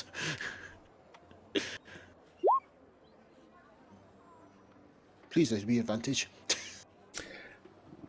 I loom persuasively. And to be fair, he did contribute as well while we're Yeah. talking. Exactly. That is working together as players, so I think that's advantage. Yeah, well, I'm trying to sort of put this in a way because you can't just go, "This is advantage." Therefore, I'm just sort of. He is distrustful of. He is just like he says he'll work for the greater good. So he said that he's just distrustful of people who aren't. All right, okay. You know what? Yeah, fine. All right, okay. Yes. So he is happy to if it will make your softened heart feel better, brother, then I will stand guard with one of these humans. I step forward and offer him my you. hand and say, "Would you stand guard with me tonight, sir?" What's he going to view on this?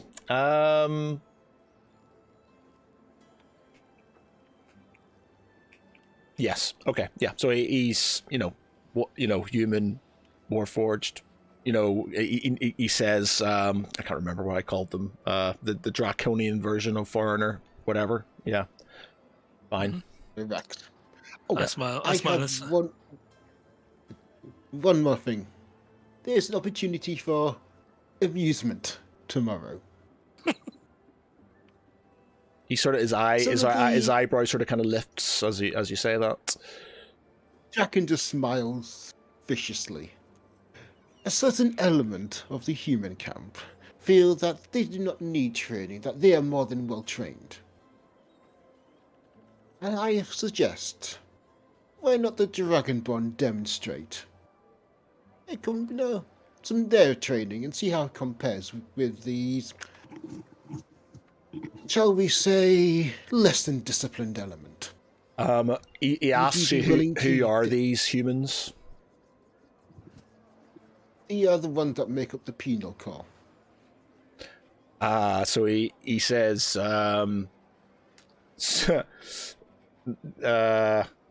the ones that call us lizards, the ones that who get drunk and cast things down from the walls.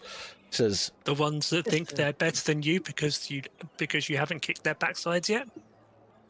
No, we do not want you to break. We do not want to be broken. We just demonstrate that sometimes you need to work together and to pay attention. Okay, yeah, he doesn't need persuading on that. He's happy to do that. Anything to sort of cause just them. Do not break them.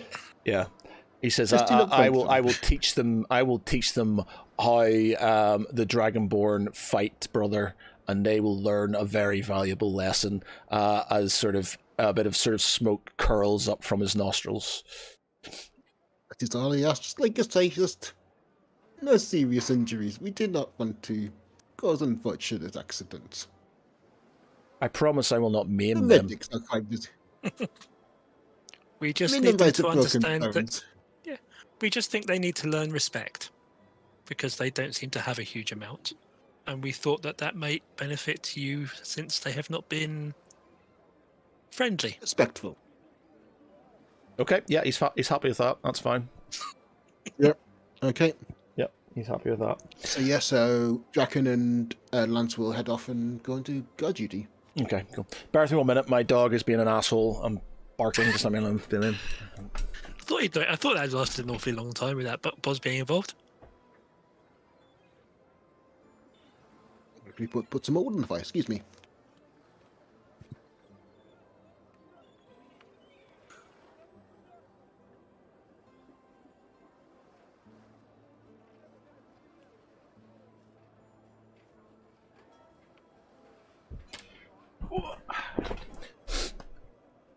All right. Okay. Cool. Sorry, it was snowing on him, so he was getting agitated. Okay. So right. So we'll go back to Taunt then. To Tharvel and Ciravel. The little boy comes back sort of late afternoon with one of his mates, and he sort of kind of puts his hand out for the money and the ring. I thought we'd agreed that they get paid half up front. He had asked for 100, Okay. and I'd given him 100 already. Okay. So okay. So yeah. All right. So he says he says he's told other people, and if you do anything sort of sick or perverted, then they'll find out about it, and they'll be after you. Very well, Master Urchin. So Tharvel's he explains what he wants him to do. So basically, Tharvel takes out a couple of the arrows from his quiver, and he removes the arrowheads from them, and he tells both of the boys to conceal them. He then ties ropes around their hands, but does it in a sort of loose fashion, so they still have maneuverability and can easily escape from them. And he explains that the arrowheads are a means of cutting themselves loose or using it if needs be. What they're being asked to do is they're going to be handed over, and the gentleman that they're being handed over to is going to take them to somewhere, and once they are given a chance to escape, they're to take it and meet him back here. If they can leave some sort of trail. So wait a minute. So you basically want to give street urchins, you want them to escape from somewhere on their own and make their way back? Well, they're street urchins.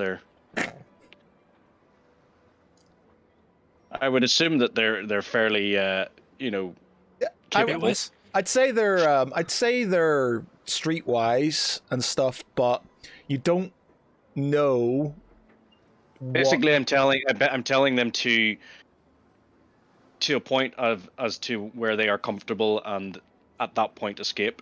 So and to return with information as to where they are going, or where they were going, or what direction they were going, or where they were taken. Okay. Right. Okay. But they as I was explaining, I said, if they can leave a trail, if they can leave a trail, or some sort of signs as to the direction they're going, that if they do not return upon the time agreed upon, then I will come looking for them. Okay.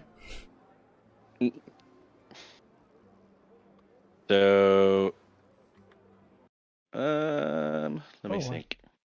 Oh shit! Sorry. Well, actually, no, it might not even need to do that.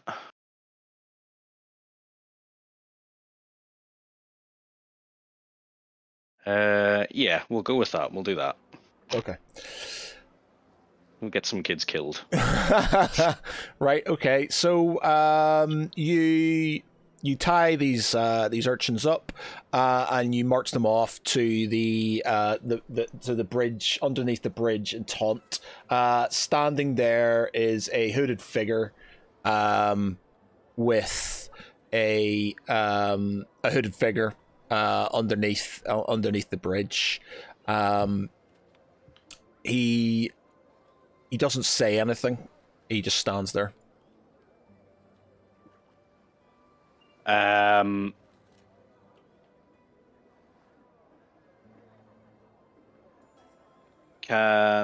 I see whether he has? Can I see his face? It's quite dark. No, I've got dark vision. you do have dark vision.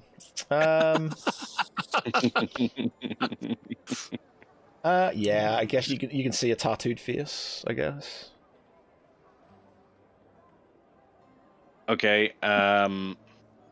So he, along with Ceravel and Nanook, he walk towards the hooded figure and sort of push the boys down towards the figure's feet, and say, word has it that you could make use of these.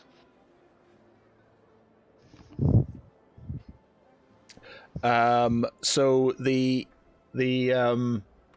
hooded figure sort of looks at the boys, and then looks at you, and he nods his head, and he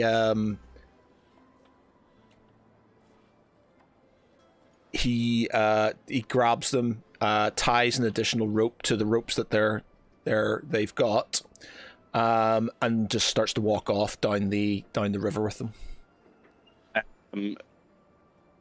I shout down to him, "Oi, what about my payment?"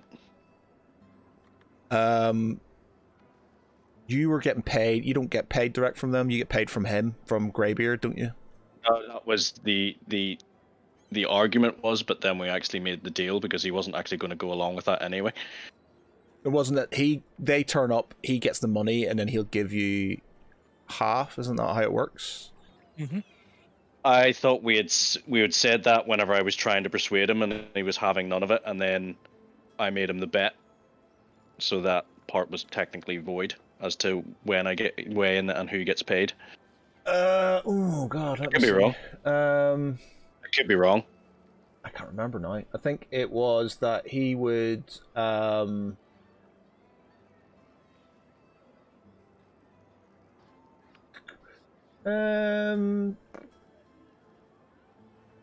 okay, That's all right, that's all right. Let's say he shrugs his shoulders, unbuckles a coin purse, drops it, and walks off with the children.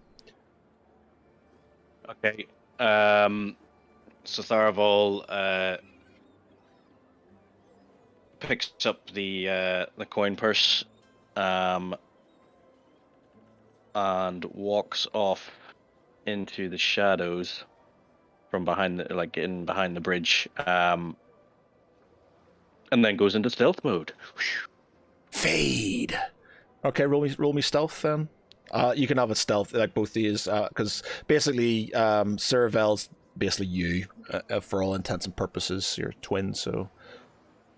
Okay. So I think I get advantage because I've got my cloak. Oh god. That's not a great stealth roll. No, it's not. Let me just double check. Ring of fate. Ring of fate. I've got no charges left. Bugger. Oh, inspiration. Yeah. Yeah, use your inspiration. Okay, right, we'll do that. This is gonna be a waste of inspiration with my rolls.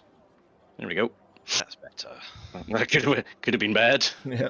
Okay, so you you wait for him to move on forwards, and then you go into stealth.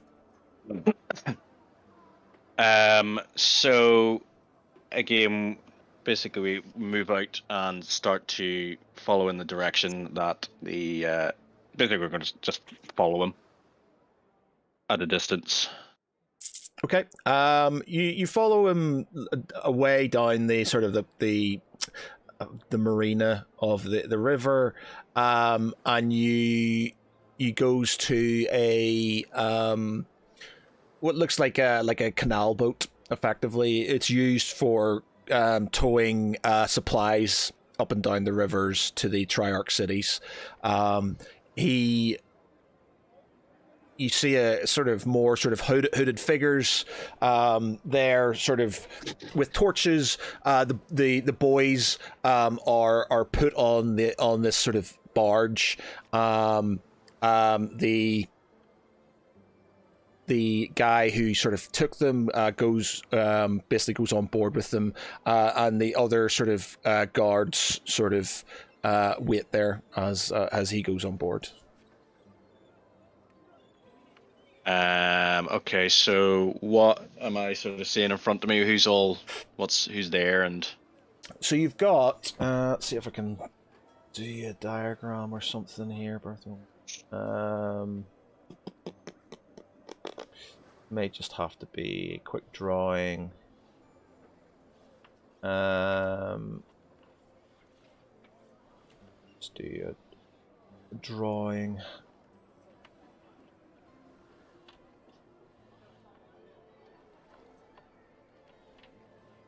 So you've got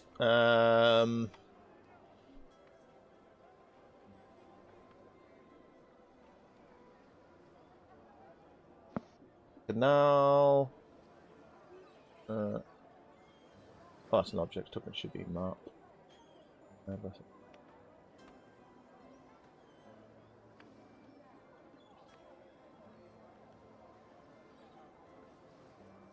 Why is it not showing it? Why can't you see it?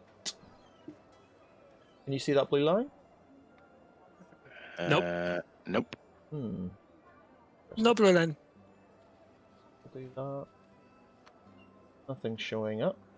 Interesting. Why is that not? All right. It's for some reason it's not showing up. I have no idea why. So basically, you've got on your western border, you've got the actually, I'll do it on the thingy map where you've like the harbor map that you've been on before, and you know, it's not going to be as big a boat, but sort of give you an idea, I guess.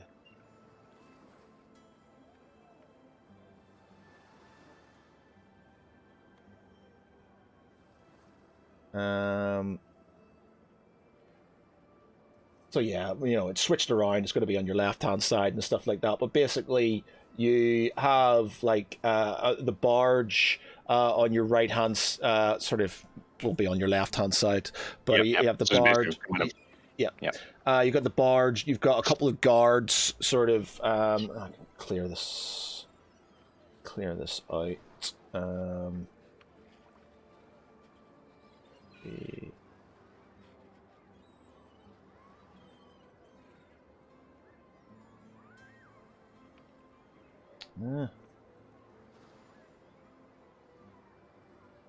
Haven't done my. Let's knock all these out. Who's going to be your bro? We'll say that's your bro. Then. Mop up some bodies, huh?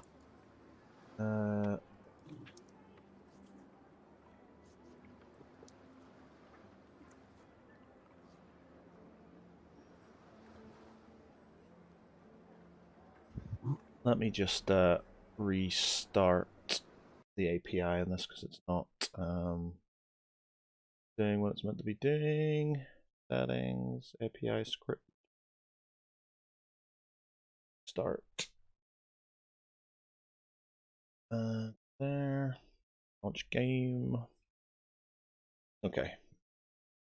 Should hopefully do what it's meant to do.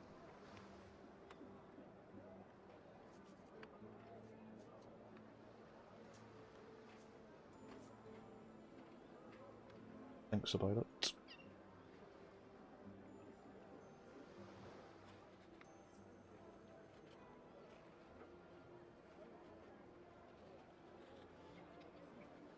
Come on.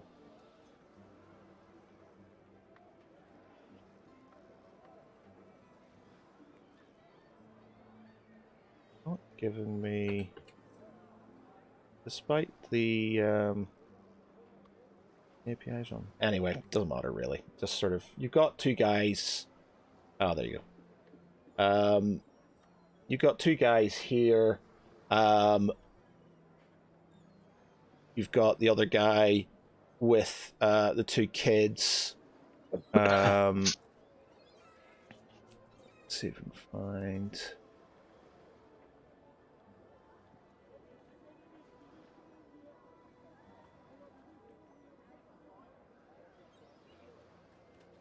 Tokens for kitties.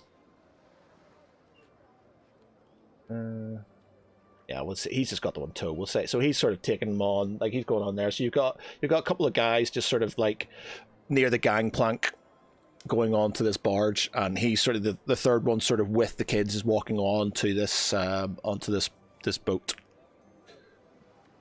Right. So look. They're on the left. Guess you're sort of I don't know, hiding behind some boxes Yeah. and stuff, sort of. Stealthy like. And I'm assuming that this barge is kind of like the same sort of size of what we're looking at here, so it is quite No, it's big. going to be. It's not going to be massive. It's going to be. This is sort of a. This is. It's going to be like a. It's going to be a large supply. You know, if you think about canal boats, it'll be sort of. Yeah. Okay. You know, bigger. So One of the you're bigger canal boats. Yeah. Okay. Okay. And you said he's taking the boys onto the boat. He's And taking them sort up. of- Yeah. Okay.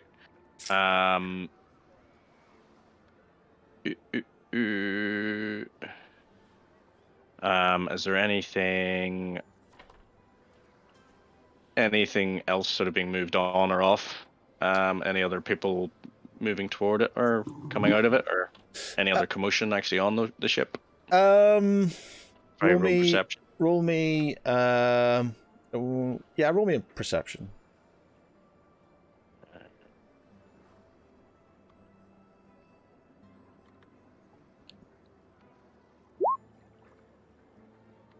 Oh God. That, Two of us. yeah, okay, yeah. I think it's both of you. You're like, I don't hear anything, but Brother, are you your, deaf? your brother sort of he sort of says, I hear more voices. My brother, there are more children on this boat. Okay. Let's think. Escape plan.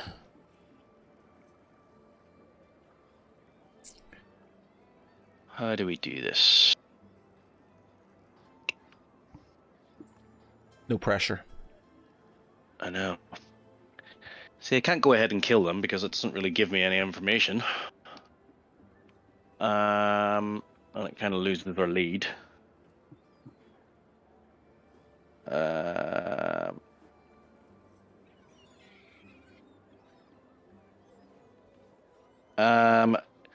How am I able to actually sneak onto the boat without going over the gangplank? Would I be able to sort of jump across onto it or anything? Yeah, he says possibly. Sort of. Saravel says, if you know, I think you should let. I think you should let me go, brother. Nanook is not very inconspicuous. If you jump across onto that boat with her, we will be seen. Okay.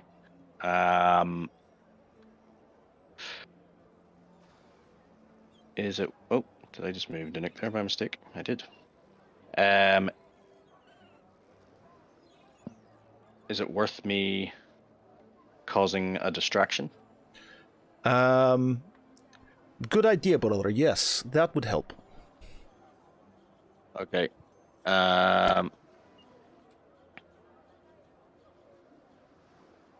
Right.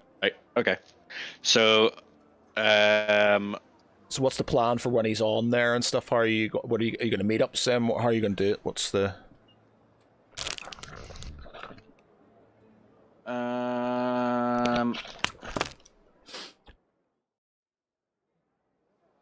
So, yeah.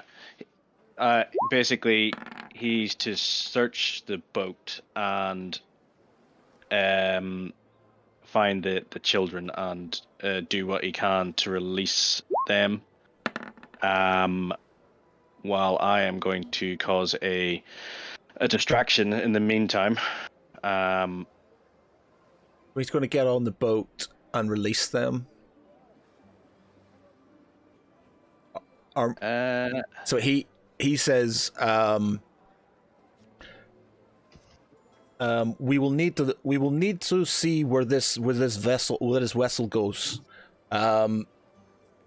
I will take it to the end, to whatever city it takes us to. Or where I will take it to the end and follow them to whatever port it takes us to. You will be able to keep up. These boats are not very fast.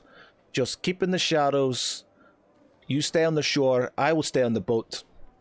We will meet up at the end. Okay.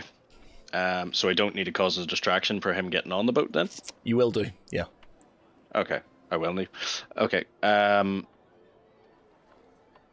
If you want them on the boat, that is. You could just follow it along in stealth on its own. No, we'll get him on the boat. So what will I do?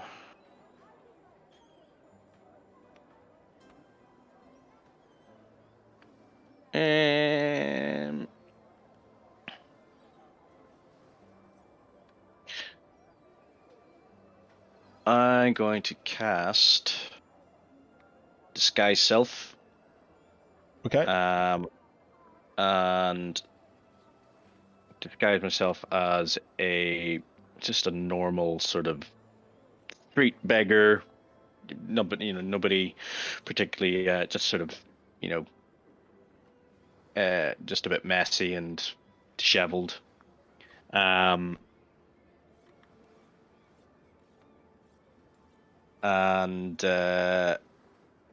Right, so I'm going to do that, and then I'm going to walk out and pretend to beg to the men standing on the gangplank. Are you disguising Are you disguising the Nook as well, or is she? No, she's just a dog. I can't. So please, I have no money. I am starving on my pet. My dog is starving. Please give me some money so I can buy my dog some food. I beg you. The sort of one of the guards. Now, mates, look at the size of that fucking dog. No wonder you're fucking starving. He's fucking huge. He is a large dog, but he is a big heart. He keeps me warm in these cold nights. Please, sir, please let me feed him. Sorry. Nah, mate, fuck off. There's nothing for you here, son. Get out, you fucking scrats. Fuck off. I will do. Please, I can work. I can work for you. I am very handy. Please. The other fellas is like, now, mate, I'm telling you, you better fucking go, or you're gonna end up somewhere very uncomfortable. Now, fuck off. Sir, I do not mean to anger you, but I am desperate need. Please. Basically, I'm just gonna keep on being a. Yep. You hear sort of like a local Elathian bird call coming from sort of on the boat that you recognize, that makes you sort of know that your brother is now on board the boat. Okay. In that case, I begging your pardon, sir. Thank you for your time, and move on. The two sort of guards sort of like shake their head and they shake their head and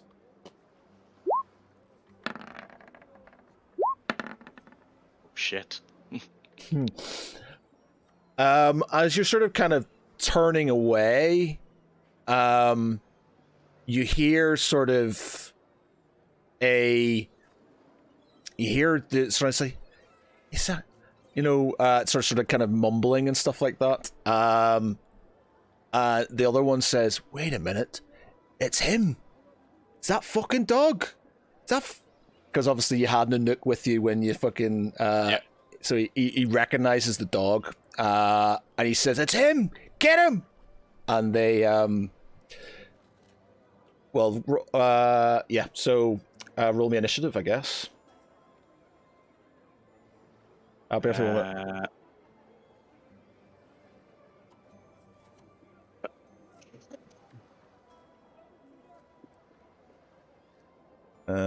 let me get something a bit less fisherman-y.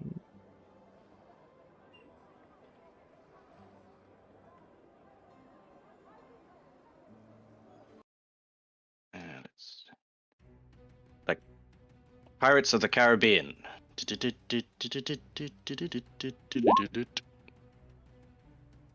And then I get plus. What do I get on top of that? Plus my modifier. That's Nanook, by the way. Huh? That's Nanook, by the way, you rolled. Is it? It says down the right hand side, Tharval. Oh, okay. For some reason, it's got. Oh, but maybe no. It's because I've clicked on Nanook. Okay. I'll click on mine. Because Nanook's initiative isn't going to be. She's not going to have such a high initiative roll as I am, so you'll probably have to roll for her. Okay, so she's slightly higher than them. Okay, yeah. Okay. Fair enough. So they call out. Basically they say it's you that get him, and so you could do your action now, and then. Okay. Let's see what we can do. You have advantage on attack rolls against any creature that hasn't taken a turn in combat yet. In addition, any hit you score against a creature that is surprised is a critical hit. So I'm assuming these aren't going to be surprised because they're... Yeah, they've made you, basically. So we're not surprised. Steady aim, cunning action, sneak attack. Right. Yeah, alright. Okay, I'm just going to attack these guys, but I'm not attacking to kill just yet. So I'll go with the guy who's closest to me. Ooh, I'm right next to him as well, aren't I? Yep. Balls. So gonna have to go with my rapier. I get Dread Ambusher. Gonna cast Hunter's Mark. And I get Sneak Attack. Do I get Sneak Attack? Yes, because I get advantage. Why are you getting sneak attack? You're not sneaking, you're not in stealth anymore. No, Sneak Attack is, hold on, where is it? It's basically, it gives me extra. Once per turn, you can deal an extra 2d6 damage to one creature you hit with an attack if you have advantage on the attack roll. The attack must use a finesse or ranged weapon. You don't need advantage on the attack roll if another enemy of the target is within 5 feet of it, that the enemy or that enemy isn't incapacitated, and you don't have disadvantage on the attack roll. Okay. So Hunter's Mark. I'll cast that. Oh, actually, it should all apply in the one go. So rapier. Ooh, I get advantage anyway. So. Yeah. Okay. So that's one of them downed. So again, he's just unconscious then, yeah? Yeah, if you've done it not to kill, if you just sort of knocked him out, basically, yeah. So that was the guy closest to me, because I was using my sword. Okay, yeah, sorry. So the other guy, same thing, using the... Does that actually include Dread Ambusher? Yeah, it's Hunter's Mark, Dread Ambusher, and everything, right? So I need to take off Dread Ambusher, need to take off Sneak Attack. Hunter's Mark's still there, but I can put that back on. So using my longbow against the other guy, even if you're crossing them off already. Unless you fail, you're not. You're gonna. Yeah, he's down as well. Then final attack against the last one. And where am I going?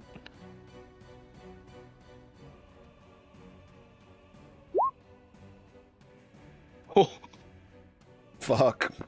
Yeah. He's just dead. He's just dead. Okay, so that's all three of them down. I'm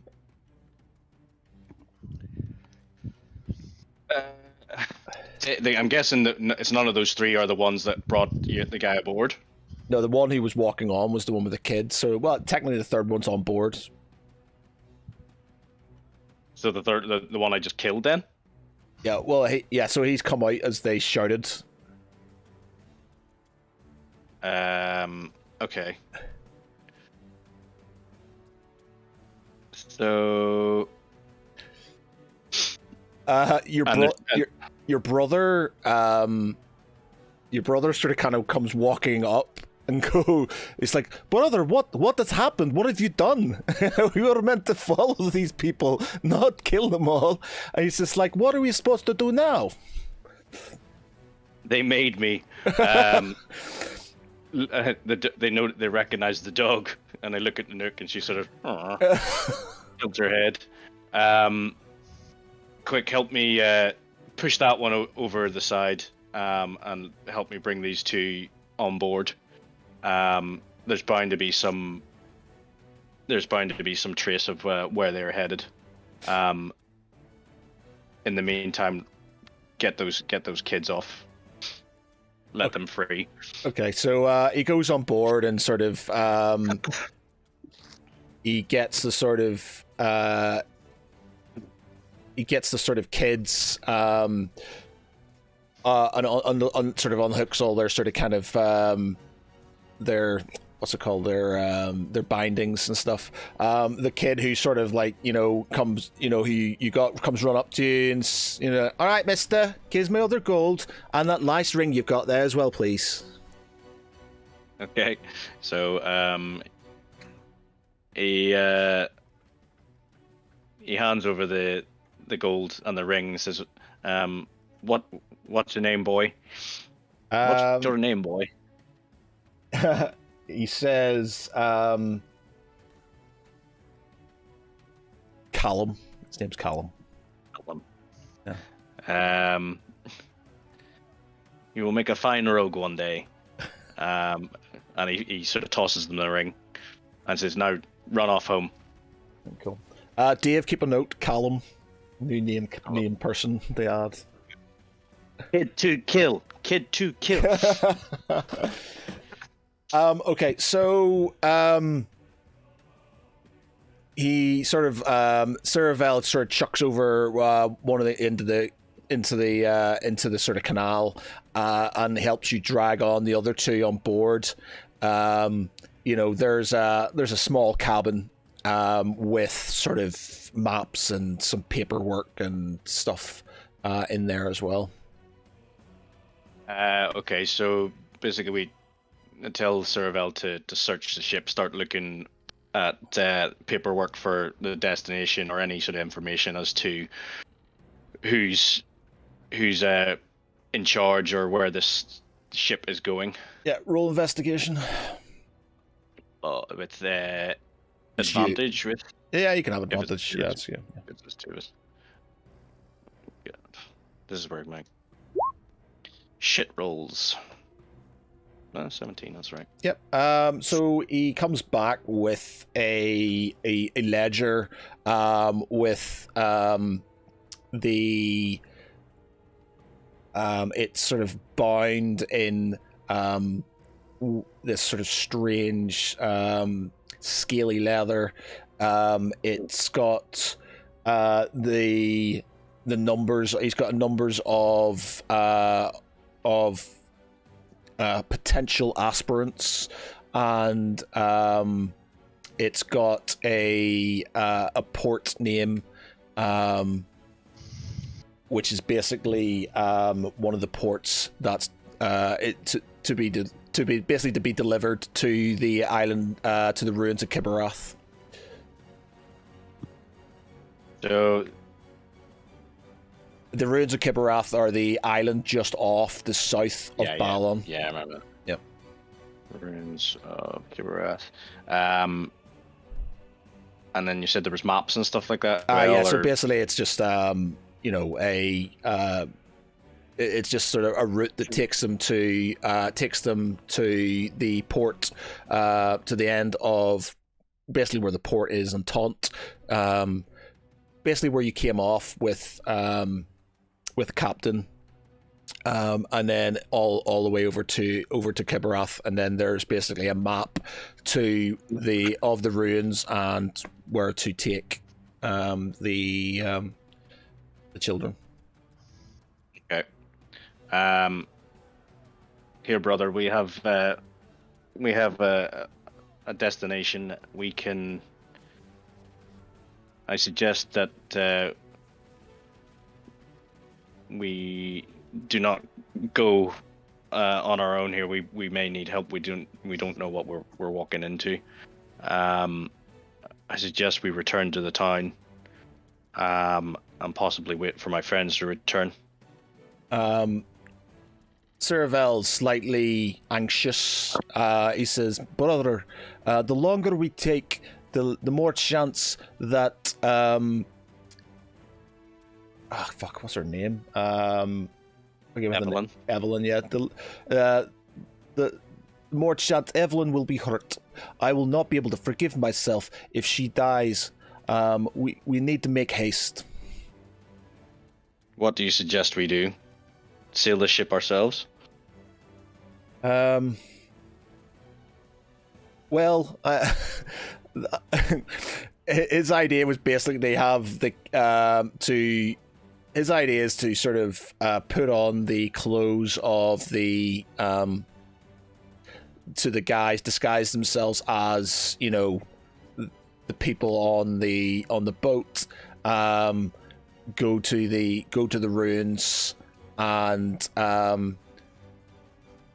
when you and then basically just sneak in, find her.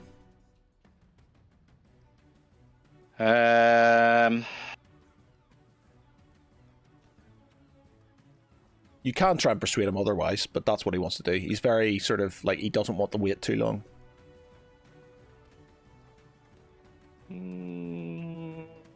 Fuck it. Let's go on an adventure. Oh no.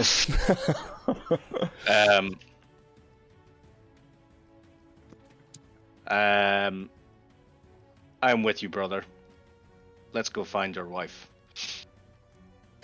Okay, wow, okay. Soloing it. Brilliant. Okay, that's going to be interesting. So, Going rogue. Okay, interesting indeed. Right. Ooh, interesting. Right. Okay. I could tie in two things I want to do now. Yep. I could tie in another one that I want to do early. I could make it earlier now, if you do that. Okay. All right. Yep. Okay. Cool. So we will. Time is it? 11 o'clock.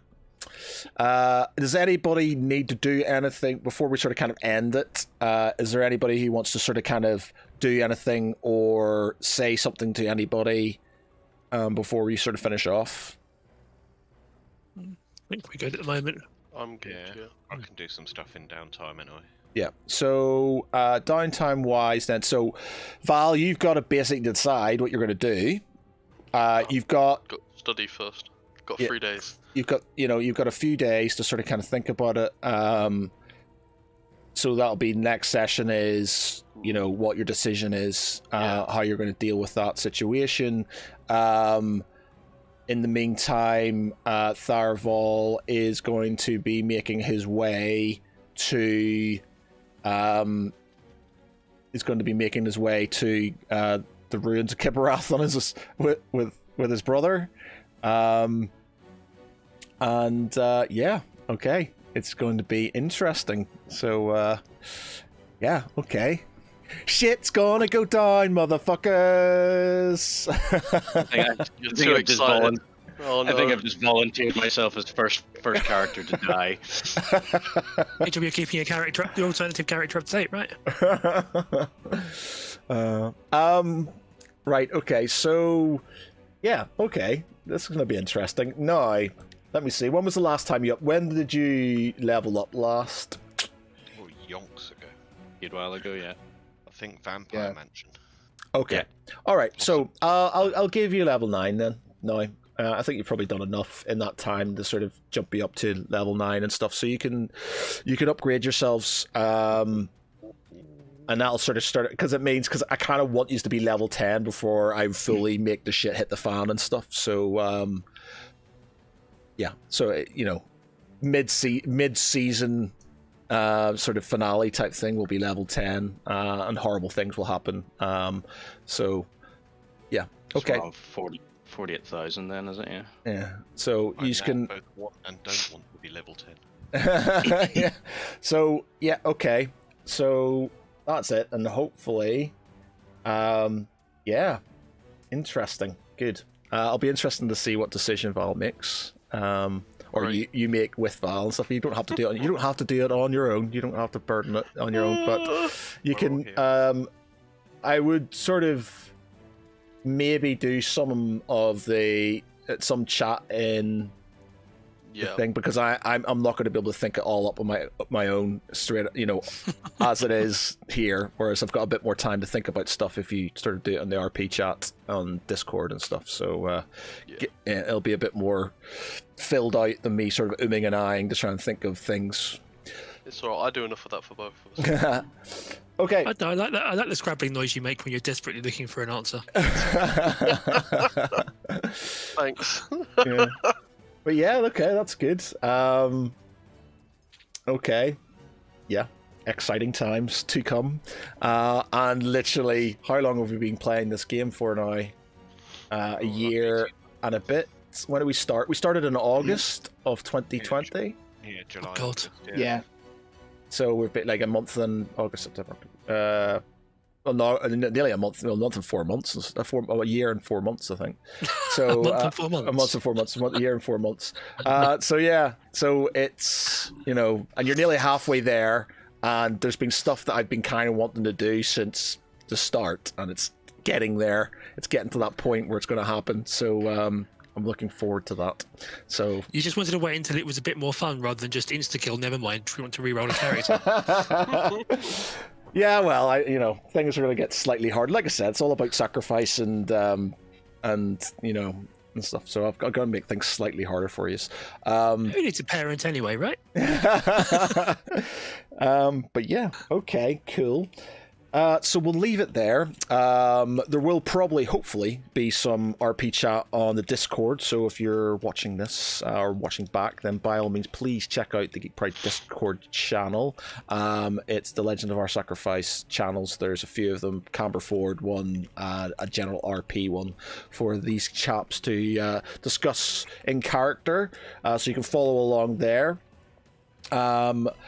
For tonight, it's been great. Thanks, Danny. Thanks, Tom, for all the running commentary. It's good to have you back. Great to have you back. And we're looking forward to seeing Galandra or whatever character she rolls after Galandra's sacrificed later on. But for tonight, I've been Matt Geary. With me has been Michael as Tharaval. Good night, all. Wes as Valshul Nostius. Good night, everyone. Dave as Thomas Moonstar. The balance will soon be restored. Mark as Lance. Take the red pill. And Pete as Dragon. And everyone, and wear a bloody mask. Night, everybody. Bye.